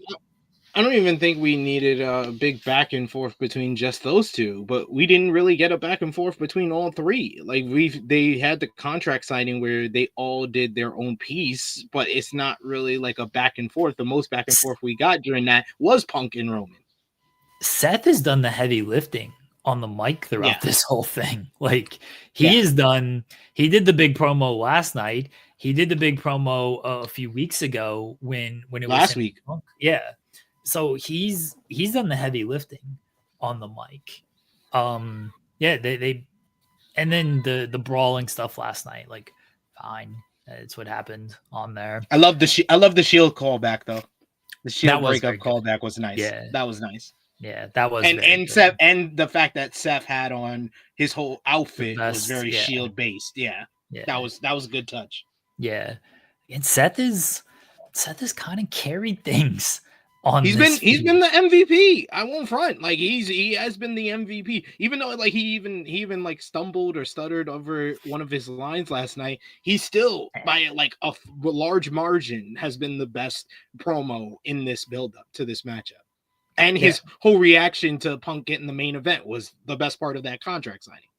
Seth last night, when he talked about, a favor is a choice type of thing, and this is why Heyman chose, I was like, oh, that's a very good explanation, because Roman, like, I love Roman's delivery and I love Roman's mannerisms. But when Roman is like, I didn't ask for this favor, I didn't want this dude, but now I'm being punished for it. I'm like, yeah, but your guy, he made that choice. Like, it did screw you over. You got to recognize, though, you might not have asked for it, but he's the one that went to Punk and offered the favor. And he's the one that apparently gave him multiple favors, because he got him in the main event as well. So Seth coming out and like pointing that out to him was, I thought, very good on Seth's part. And Seth, I legitimately last night said this when Seth started talking and doing his promo. I'm like, oh, he's speaking to win this match. He is trying to sell him winning this match right now. Because I don't know if a decision has or hasn't been made on like who's going to win and all that stuff. Sometimes it's made beforehand. Sometimes it's not made until like 5 minutes before. But I was like, oh yeah, Seth is trying to tell everyone in the audience and backstage, this is why I gotta win this match.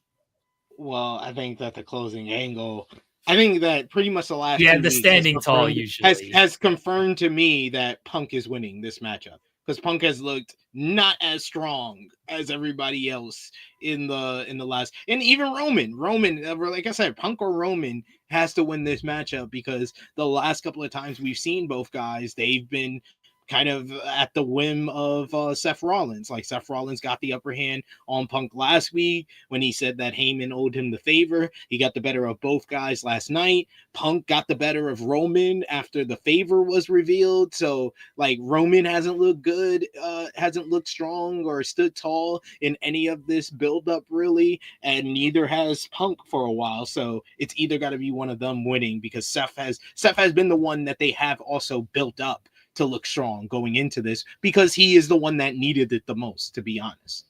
Yeah, I agree with that. And because Seth's so tall, it does seem like, oh, he's probably not winning on Saturday. No. Man, come on, LAB Glass. If you're going to say funny comments like that, at least send it in a super chat donation so I can laugh obnoxiously long again. Best build is Charlotte and Tiffany Strange. No, it's not. Don't lie to yourself. They had the most interesting, most talked about segment of the build. If you want to say that, that is an honest take. You're being ridiculous if you really think that that's the best build, because the Friday, the best thing that they did was not even shown on television. And then we had a week post-match that was supposed to be a substitute. Like, what? I heard that other morning show talking about, man, yeah, the intensity that Charlotte showed in that post match and Wade Barrett getting in her face, it really got me into the matchup. And I'm like, this is why I blocked you back. This is why I blocked you back, because you're a moron who's been hit in the head too many times with steel chairs, and you have CTE if you really think that. So no, it has not been the best build. I don't agree with that. Has not been the best build. Had maybe you could say the best segment of the build. For y'all strange reason who love awful wrestling, yes, that's the best segment on the build, but not the best build. It has objectively been one of the worst, if not the worst, build. I don't think it's been overall a very good build. It's been the most entertaining build for me. Because you like bad wrestling. They haven't wrestled. They haven't wrestled. You like bad wrestling segments and bad wrestling. These are not good segments. Dude, these segments have been great. These are only great or entertaining if you like cringe-worthy stuff. Yeah, it's been awesome. The split screen promo ruled. The face-to-face promo ruled. I did think the pull apart that they did, the parking lot attack, which was on socials, but then even the pull apart on SmackDown, I thought all that was very good. It's been the most entertaining. You mean the pull apart brawl that Triple H told him to go out there and do it again? Or no, not that one. No, not that one. That week post match angle after Tiffy and Roxanne, that was bad. That sucked. I was like, you literally told us about something better and never showed it. When you have showed us these viral moments before with Kevin Owens, but you couldn't show us this one? I thought the attack that Charlotte had on Tiffany after the match against Roxanne was fine. Naomi and Jade has been the best build, by the way. People are correct. That's honest. That actually is a good build. That actually has been one of the best builds because Naomi's putting on some of the best work of her whole entire career. Yeah, Naomi's been great. I thought Jade's promos have been good, and yeah, the attacks, the whole explanation, going back to Naomi's explanation to Bianca and everything, like all of that was really good. Yeah, that has honestly been the best build of all of this. Like Cody and Cena have been has just been disjointed in that Cena wasn't there for a few weeks, and then he did show up for 3 weeks, but now he's been gone again for 2 weeks. So Cody's just kind of had to carry some of the promo segments, and some of them have been nothing, just nothingness. Could have been an email.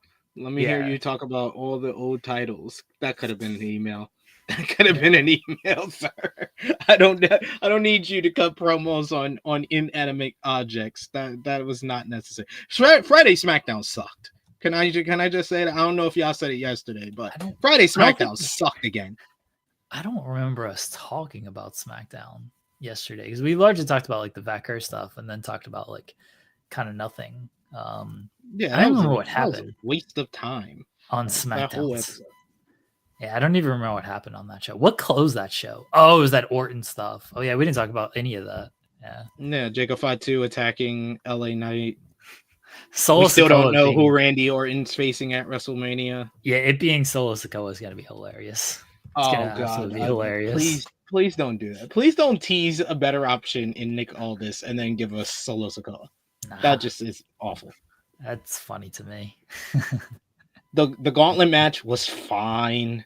Oh yeah, it was fine. It wasn't a good match. It wasn't a great match. It wasn't solid. It was just fine. It was fine. Like you have to understand, people. When we say fine, that's just one level up from sucks. That means that saying something is fine in wrestling means it was passable. It happened. It was there. It was not good. I don't think it was good. I disagree. It was not good. Bailey and Lyra's performance in the matchup, that was good. The match, no, it was missable. I was watching Windy City Riot and SmackDown at the same time, and mostly paid attention to Windy City Riot during that matchup too. I went back and watched it, and I was like, yeah, I didn't miss anything. But we do need to bring up. I think we've went through most of what happened on Raw. We went through the more important parts of Raw. Pretty much anything else did not matter. Penta and Finn Balor had a decent matchup, but you knew what the finish was going to be. Yeah, they got to do one DQ finish on every show. It's so annoying. It's so annoying. You can look at the card and be like, all right, where's the DQ finish on this card? And that was the one. AJ Styles and Karrion Kross. Karrion Kross has done a great job of trying to sell this feud. He's done a better job than Logan and AJ have done. Like, oh, Kross is working hard to sell why this feud is important, because Logan and AJ ain't doing a whole lot for me right now. Karrion Kross' character work was fantastic during that matchup. Yeah, him smiling right before he took the phenomenal forearm and then putting his arms behind his back, him faking the ankle injury like AJ from last year. He was great. He was great in that matchup. But then Logan Paul came out and he just wanted to take it to another video package. So I didn't care. It was like, what is this? Why are we doing a video package on Logan Paul again? Like, okay, we get it. I feel like I've seen this video before. Like Logan Paul and AJ Styles is what a lot of like anti AEW fans call most of like episodes of Dynamite. It's just gonna be a heatless banger. It's probably gonna be a good match, but there's no heat behind it. Hasn't had a good build at all. You don't know why they're fighting at all. So yeah, like we said before, Raw was a big nothing burger. But we do have some big news of the day, which our super chat is alluding to. Ryan asking, have I missed the Mariah May discussion? You have not missed the Mariah May discussion, Ryan. So let me set this up. Of Mariah May, she's been off AEW television since losing the Hollywood ending to Toni Storm at AEW Revolution in a match that did not headline the show. And should have. And Sean had reported that Mariah's contract, she was in a contract deal. Let me get the actual words from Sean. This was on March 25th. So Fightful Select has learned that a number of staff, wrestlers, and higher-ups believe that former AEW World Champion Mariah May is in a contract year.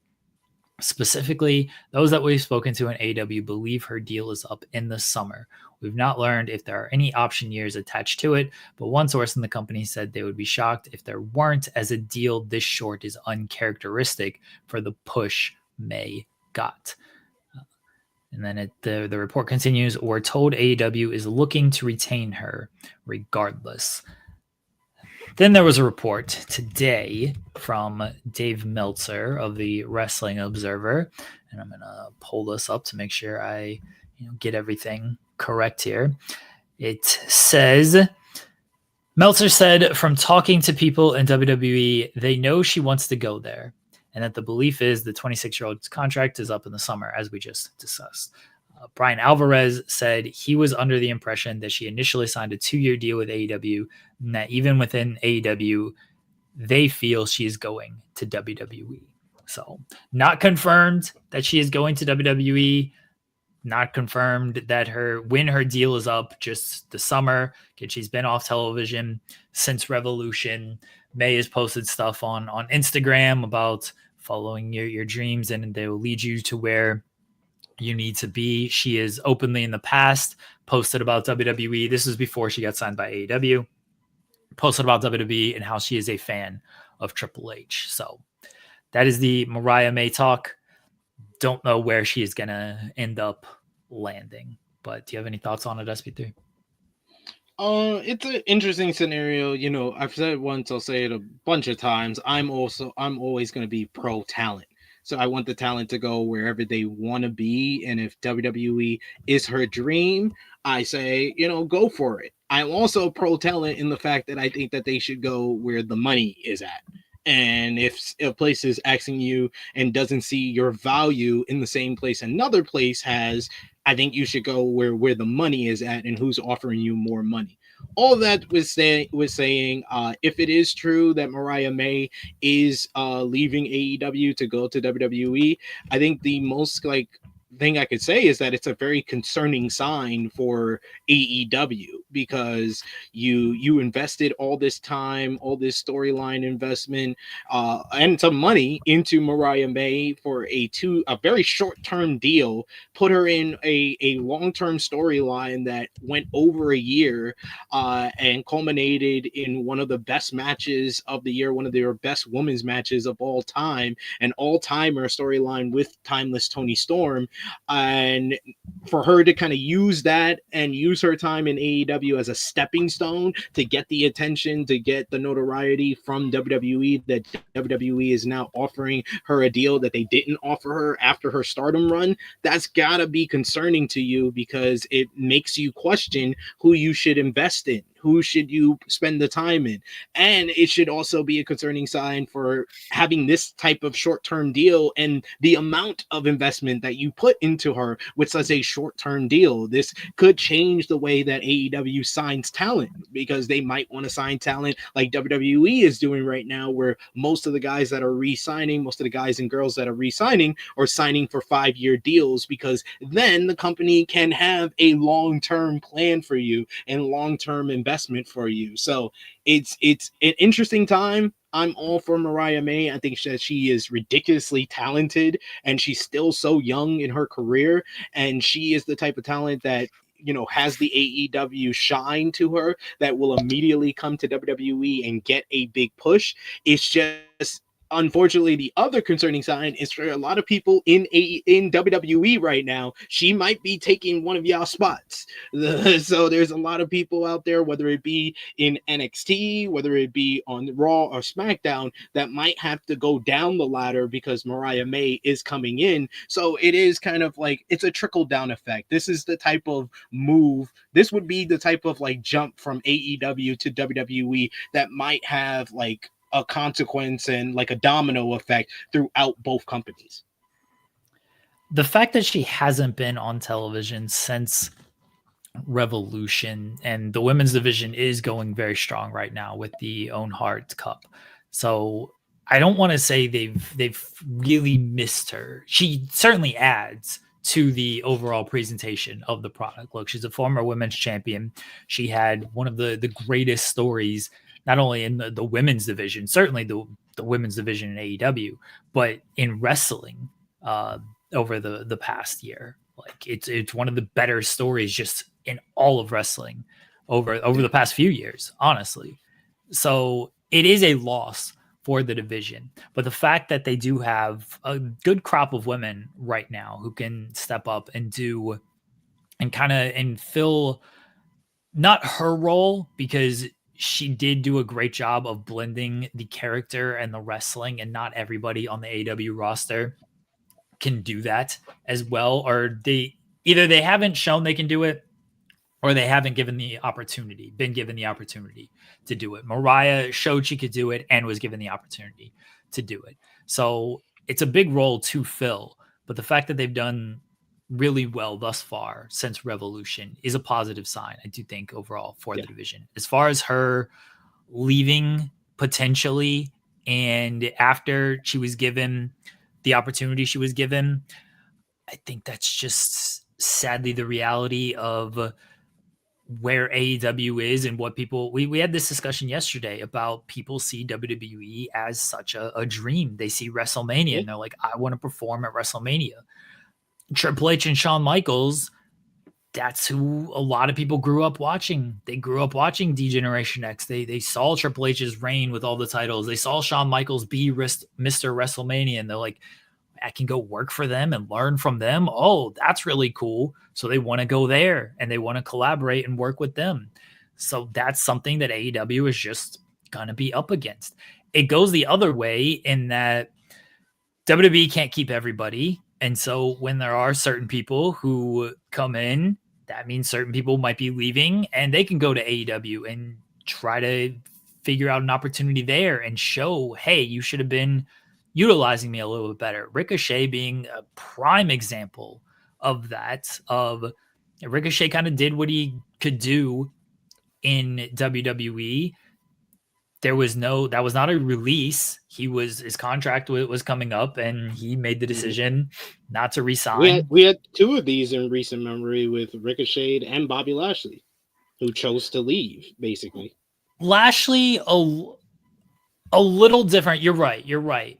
Lashley, a little different in. I know his deal was expiring, but still, he kind of like we don't know if WWE ever made an offer to him for sure. Yes, we don't know if WWE made an offer, and the only reason I say a little bit different is the MVP and the Shelton factor with him. Sure. Of had MVP also decided, hey, yeah, I'm going to stick around. Had they not released Shelton, would Lashley's situation had changed there? So that's why it's still, yes, it is still very similar to Ricochet. Of they made the decision to not resign, and then they decided, hey, we can go to AEW and be utilized a little bit better over here. Ricochet, I'm putting a little bit more stock into, simply because there wasn't sort of a other contributing factors to it. Ricochet, I mean, his girlfriend was still working for WWE at the time. Like, if anything, like that would have been a contributing factor to stay. He decided, no, I need to go do this on my own and try to make my name here, because like I'm doing okay in WWE, but I feel I can do more. Let me go here and see if I can do more. And look, he's doing the best work of his career right now. Totally reinvented himself. He's going closer to like the timeless Tony Storms, the Swerve Stricklands of the world, of people that came from WWE, left WWE, got released from WWE, and have reinvented themselves. Where Ricochet is doing something completely different from what he was doing in WWE and what he did throughout his career. So I do think that, yeah, Ricochet is in a different bracket, but we've just seen like it's a trickle down effect. There's gonna be people that go down the totem pole because Mariah May is so good. She's so talented, and she would fit in the WWE system because she has that great look. She can work in the ring. She can work hard hitting matches. She can work your hardcore matches, and she can work more technically based matches. And she can talk on the mic, and she can get over a character. She played 2 or 3 different characters in the 2-year run that she had with AEW, from the protege and biggest fan of timeless Tony Storm to the bloodthirsty glamour who basically wanted her to take her spot, into that more deranged, broken Mariah May that we saw the last couple of months heading into the Hollywood ending. Those are 3 different characters that she was able to play, and you would think that going into the WWE system that is all about the stories, it's all about the moments, is all about character work, she will thrive there. So there's gonna be some people that go down the totem pole, and like you said, there might be some people who decide they may have to leave to get the opportunities that they're not getting in WWE. So that's why I said it's going to have ramifications for both companies, because for AEW, like I said before, they got to rethink how they're signing people now. They got to rethink how they're signing people, and they got to rethink who are they going to invest in.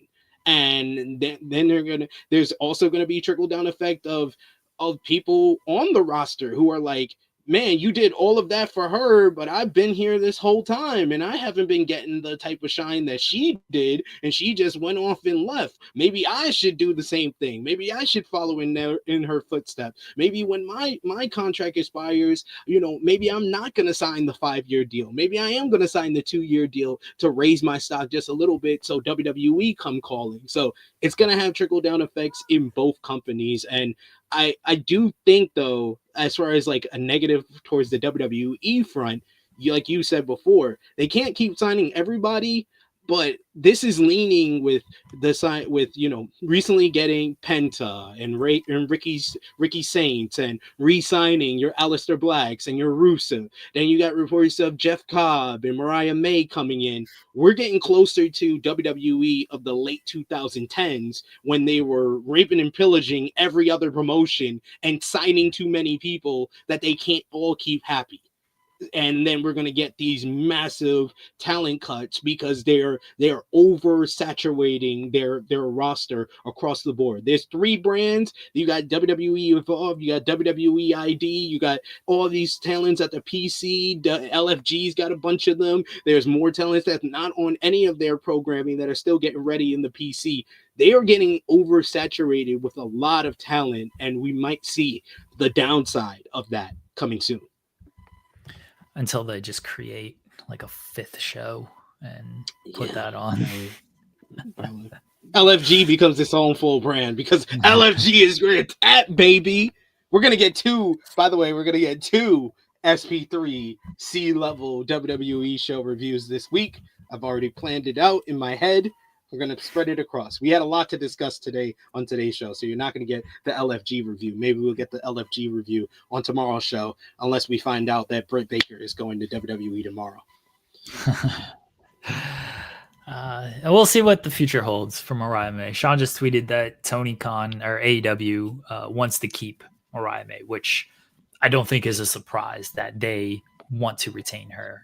I don't think they are, willingly like, hey, yeah, if Mariah May walks, that's fine with us. Like, no, they want to retain her. They would be smart to retain her.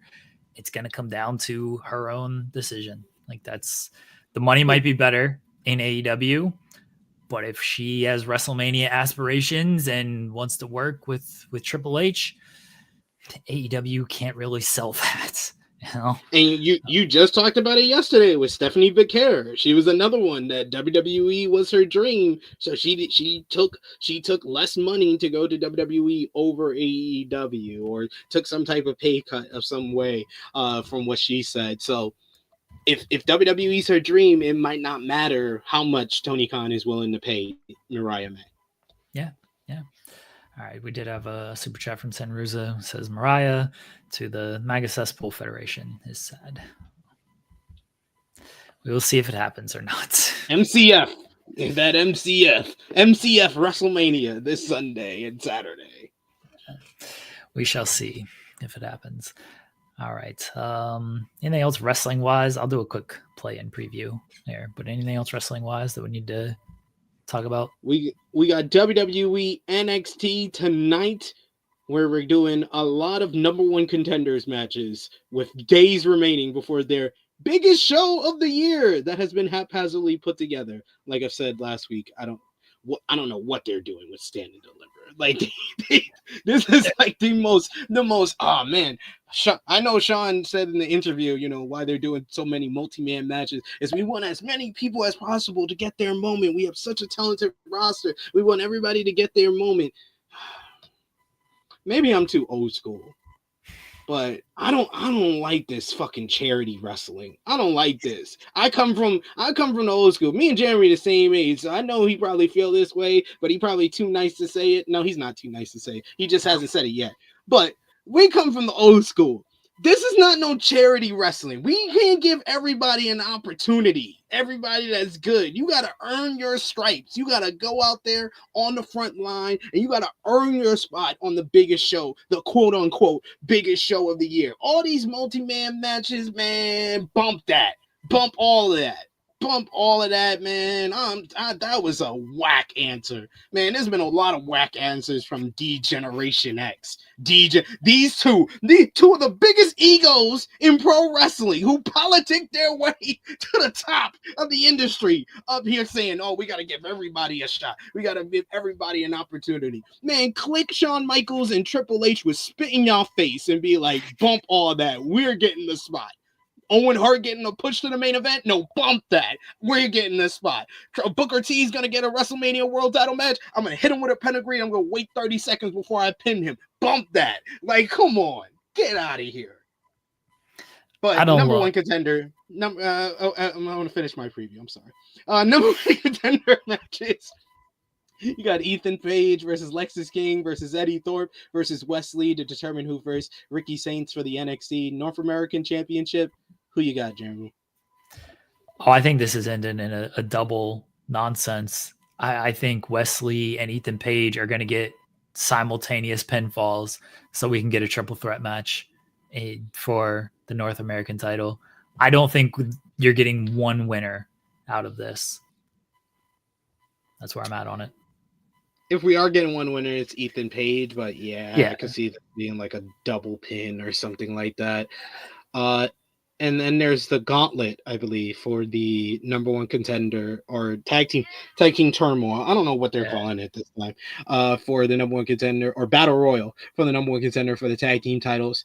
Honk, honk, Hank and Tank for the win for me, baby.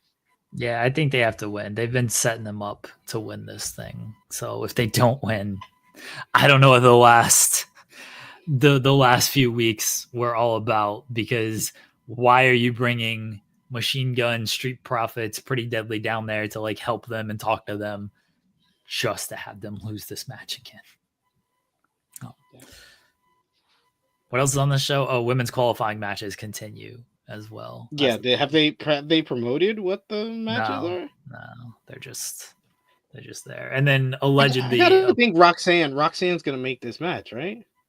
I would think. I figured they would do a last chance qualifier. Like that's what they always do in these situations. So I figured they would just do that, but I guess we'll see. And then there was the challenge for the parking lot brawl between Dark State and the D'Angelo family, but they didn't really confirm that.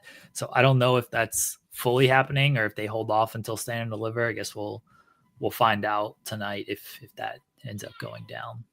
But yeah, that's NXT. All right. It's gonna be a fine show. Yeah, I'm sure it'll be fun. I'll be watching the play-in tournament. Same. play-in tournament tonight. I don't think the Warriors are as good as people think they are. I just don't. I don't buy them. I mean, I watched that full Clippers game. A lot of dudes afraid to make a play. A lot of dudes afraid to shoot. Draymond blowing that layup, hilarious, by the way. Absolutely hilarious the way he tried to contact with Kawhi, and Kawhi just went, oh, nope. And then he just smoked the layup. That was funny. And Gary Payton doesn't want to shoot. Kuminga can't even get playing time. Who else? Podzinski, he doesn't want to shoot. Like Steph and Butler, I know they're going to show up. I still think the Warriors are going to win.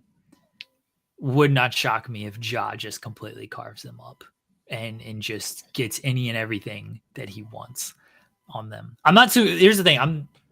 This has less to do with my belief in the Warriors, which isn't very high, and more to do with my non-belief of the Grizzlies, who have been pretty erratic at best since firing their coach. Like, I think Ja's been better. I think Jaren Jackson has disappeared, though, and Memphis doesn't inspire a whole lot of confidence for me either. But I think the Warriors win just because they do have Steph and Butler, and they got home court as well. In the East, the Magic, I'm just going to go Magic and Hawks. I think the Hawks beat the Bulls or the Heat. I'm not buying this Bulls resurgence just because they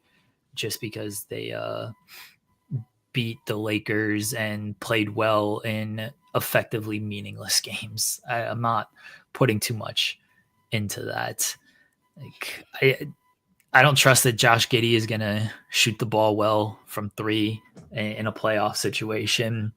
The rest of the Bulls defense is god awful, just absolutely awful. The Hawks defense ain't very good either, but I think the Hawks will at least, I kind of trust Trey in some of these situations. Like Trey is, Louis saying Kobe White always bothers Trey. Maybe that's true, but like, I think Trey he's shown he can deliver in these situations. So I'm just going Magic in Atlanta. And then, so I got I got the Warriors and probably the Grizzlies over the Kings or the Mavericks. I don't know. The Kings aren't good. Yeah. The Kings aren't good. No, Bulls West. It pissed me off when Michael Cole was like, "Oh, the Kings are still alive in the playoffs." I was like, "This man's never heard of a play-in tournament." He couldn't even say postseason. He couldn't say postseason. He should have said postseason. They're still alive in the postseason. It takes one more syllable to say that. Bulls West, I got no faith in. And the Mavericks, I think the Mavericks will beat the Kings, honestly. Although Davis does not do well against Sabonis. That is historically proven to be true. So the Kings might actually win that game. The Mavericks got no guard play. Your hopes and dreams are on Spencer Dinwiddie. I don't got to give me any guesses on how that ends. They got no guard play. So I think the Grizzlies will end up beating either team, though. The Grizzlies are just better than both of those teams. The Mavericks are interesting in that they could just go like with their all big lineup and really punish teams, but the lack of shooting hurts that team overall, and the lack of legitimately anybody to score the ball from the perimeter is not great. Do you want to? I mean, we're gonna have a lot of wrestling to talk about this week. Do you want to talk briefly about, since we did have the super chat from Ryan earlier in the show, Timberwolves in 7? Do you want to give your breakdown? You want me to laugh for another minute? Okay, this is my breakdown of the Lakers versus Minnesota Timberwolves. All seriousness, I'm going to be very serious here when I go through this. All right, you guys ready? All right. Minnesota Timberwolves, American Wolves, Samoan Werewolves, Lakers in 5. Ant-Man, Batman, Frosty the Snowman, Lakers in 5. Rudy Gobert, Rudy the movie, Rudy from Cosby Show, Lakers in 5. Lakers in 5. Lakers in 5. Lakers in 5. Is there any concern, like, at all from you? Legitimately, I know you're doing the Lakers in 5 bit, but like, is there anything that the Wolves could possibly do? Like, oh, that's interesting. That might be difficult. I mean, we have no big men, and Rudy Gobert has actually been playing pretty well offensively over the last couple of weeks. I think he's been averaging like 14 points. He's been averaging a double-double and stuff like that. So that'll be tough for us, especially in the half-court offense. I think that we're going to have some trouble with, of course, Anthony Edwards. Anthony Edwards at times may be the best player on the court, but like, if he's the best player in the court, 2 and 3 is the 2 guys on our team. So, like, I think that the best player on the court overall in this series is going to be Luka Doncic. It gives me more confidence, knowing that Luka got the job done against Minnesota last year. I do. Anthony Edwards, I've said it before, he's one of my favorite players in the league. So I'm saying the Lakers in 5 because it makes for a great meme and makes for great content. But in all seriousness, I think it will be Lakers in 6. I'll give Anthony Edwards. I have that much confidence in Anthony Edwards that I'll give him 2 games. But I don't see Minnesota having enough. And Julius Randle, former Laker great, he's been playing well as well. He's finally found his role in the system over there. But I think if the Lakers start off with Austin Reeves on the perimeter guarding Anthony Edwards, and then switch it off into Vando, I think Vando is going to be our most effective defender because he can guard 1 through 5, and I think he can play Anthony Edwards on the perimeter down the stretch. I think that we will get this done in 6 games. But it's going to be a tough series. It's going to be a dogfight. It really depends if we're able to get by the Timberwolves. Our next tough matchup will be the Oklahoma City Thunder, because I have confidence in whoever wins between the Rockets and Warriors. In my opinion, I think that we will be good against them. But the next matchup that I'm really worried about would be against the Oklahoma City Thunder, because I have way more big men than the Timberwolves, but we can kind of match up well with the Warriors, who I think would beat the Rockets in that scenario. We'll talk more about that when we see who wins the play-in, but I'm worried about the big men for the Rockets and the Oklahoma City Thunder more than anybody. I think people are sleeping on the Timberwolves. I think the Lakers are going to win the series. Let me make that very clear. I think people are sleeping on the Timberwolves because they do look at Rudy Gobert and it's like, oh, Luka's just going to cook him, which is probably true, honestly. Probably very true. I think they're sleeping on the Timberwolves, though, from the big man perspective of that. Gobert's not much offensively. Julius Randle can be a bully inside. Now, it doesn't work all the time. He just likes to take his like mid-range hook shot that looks very ugly, and sometimes it goes in, and a lot of times it doesn't. But Julius Randle can bully on the inside and play make more than Karl Anthony Towns could. I don't see him doing that against LeBron. LeBron's been one of the best post defenders for like the last 2 months of the season. I don't know if he's going to post up LeBron. Like, is LeBron going to take six games of play in the post like that, though? Like, it feels like you might get Vanderbilt or Jackson Hayes to kind of take that assignment. I think Jackson Hayes will put him on to Rudy Gobert. He can play well with Rudy. All right. Edwards is a different player than he was last year. The biggest thing is he's shooting threes. Like I think he led the league in most threes attempted and made this season. Like he's going to fire from three. They got some good 3-point shooters. Nickel Walker-Alexander, Jaden McDaniels, DiVincenzo coming off the bench for them this year that they didn't have last year. Mike Conley, I don't know how much he has left in the tank overall. Naz Reid, I'd swear he's never missed against the Thunder, but also a very good 3-point shooter. I think their offense is better than people give them credit for this year. I think people look at their defense. They were top 10 in both offense and defense this year. Like, despite the fact that they were bottom of the Western Conference, bottom half for most of the season. Like, they finished 6th, but they could have finished as low as 8th on the final day. And they were in a play-in spot for basically the last few months here. And they still had a top 10 defense and a top 10 offense.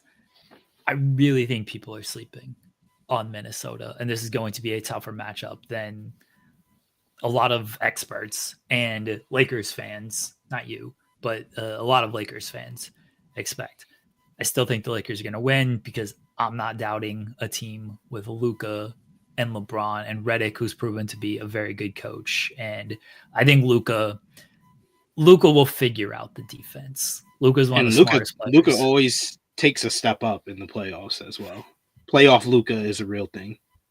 Yeah, he's fantastic overall, but I do agree that he gets better in the playoffs as well. So yeah, I think the Lakers are going to win, but I do think it's going to be a much tougher series than people think.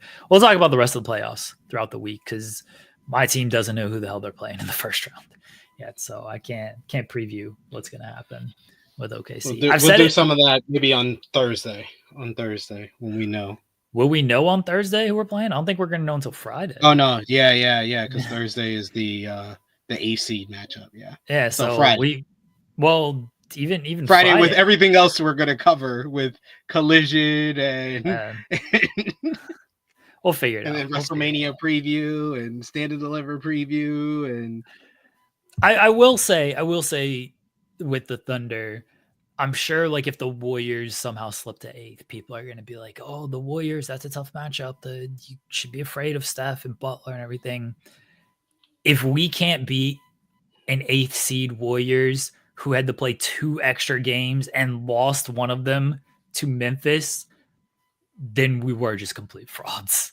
Like the Warriors present some matchup problems as far as not Draymond, as far as like Steph going off and Jimmy Butler stepping up in the playoffs, but they're playing 2 extra games. They already look exhausted at the end of the Clippers game, and that was an overtime game. Now they're playing 2 extra because they would theoretically lose to the Grizzlies, and they lost to the Grizzlies, who I don't think are that great. Like if we can't beat that team, then we complete frauds from start to finish this whole season.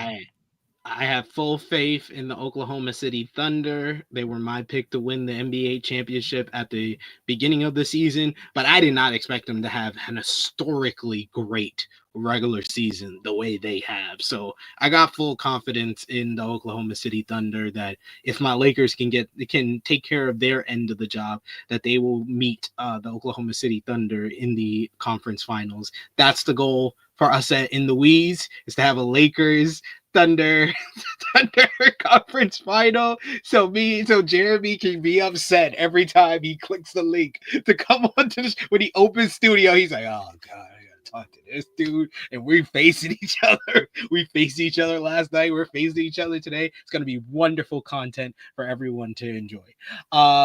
We should really quickly go through the regular season awards, since the regular season is over. I think we both got Shea as MVP. Who's your defensive player of the year? DPOY. Lou Dort.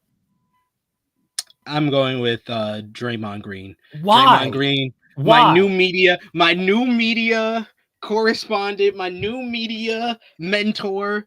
He has stepped up. Nah, I do find it hilarious that's all he's been doing is pushing himself as DPOY. I just wanted to see your reaction to me going with Draymond. I'm gonna go with Evan Mobley, actually. I think Evan Mobley is probably the correct call. The Warriors didn't have a good defense. Like they have been a great defense actually since the trade deadline though. Have they? Yeah.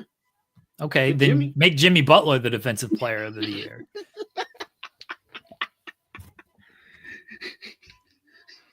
Because clearly he would be the reason why. Min Thompson, that's a good shout. He's gonna. I think Dyson Daniels will probably be number 2 behind Evan Mobley. Most improved. I hate that award. I'm going J-Dub. That's fine. I mean, he has improved. I just think the award's stupid. Because they never give it to people that actually have improved. Dyson Daniels is another one that I would put up there for most improved as well. But they never give it to who's most improved. They always go by who made more points. Yeah, I think Cade's gonna end up winning it. So Cade Cunningham, I don't think he's improved that much. Like that's what I do think that he'll probably win the award, but I don't think he's improved that much. He's always been good. He was a first overall pick. Why? How is he most improved? Exactly, that too. But yeah, I could see that. Coach of the year, you think JB? Yeah. I don't think it's particularly close. Honestly, yeah. Pistons should be the real story of the whole entire NBA season. The way that they improve, going from a record losing streak last season to the 6th seed in the Eastern Conference this year. That's quite the improvement. JB Bickerstaff deserves it, so he's coach of the year. And I think is that all of them? Is that all the awards? Six man Peyton Pritchard, he'll win it. I can see that. I can see Peyton Pritchard winning it. Yeah. I'm trying to think who else I would put in that conversation. Really don't have anyone that really comes to mind like that. So yeah, we'll go with him. And then clutch player of the year, Jalen Brunson. That's a dumb award too. All these awards are dumb to Jeremy Lin. Yeah, they are. What is clutch player of the year? Sure, Jalen Brunson. No, has he been clutch? The Knicks suck. I mean, the Knicks suck against good teams. They only beat bad teams. How clutch are you? I can't believe you're playing close games against bad teams. We were all gassed up by that Karl Anthony Towns trade. Like everybody had the Knicks as like the second best team in the Eastern Conference, and now they're like if you did like a tier list of the Eastern Conference team, it's like S tier is Cavs and Boston, nobody in A tier, and then the Knicks are in a B tier. They have to have one full tier below them. I would probably put the way that Giannis has been playing this season. I would probably put the Milwaukee Bucks ahead of them. Like if I'm being honest. honest when it comes to the playoffs. Even with the news that Zeno Hour put in the chat, Shams tweeted Damian Lillard has a blood clot, so he's going to miss the start of the NBA playoffs. But he's missed the last couple of games, so I think that Giannis month. Yeah, Giannis has been playing out of his mind to end the season. So I think that I have confidence in them. Yeah, the Pacers are a matchup that like really troubles them. Though. Yeah, that's what I was gonna say. I was like, the only issue is that they're facing the Pacers in the first round. That's the issue. I like the middle series in the East. The bottom or the top series are if the Cavs and Celtics lose a combined one game, I'd be stunned, honestly. Yeah. Like they should sweep whoever they end up facing. Maybe the Magic will bother one of them a little bit, but the fact that the Magic are in this position shows that they've got some pretty big flaws, and it's basically they got nobody to create on offense. But the middle series are good. I do like Milwaukee and Indiana and Detroit and the Knicks. I think Detroit's going to bother the Knicks more than people think. And I think that's largely 7. Okay. Like I think the Pistons are better than people might want to give them credit for, and the Knicks just with the way they play in the regular season, and they just completely run out of gas in the playoffs because Tibbs plays everybody 40 minutes a night. It's going to be tough. Like Detroit does play physical. Isaiah Stewart's going to hurt somebody. So bad boy Pistons. He's going to rough up somebody.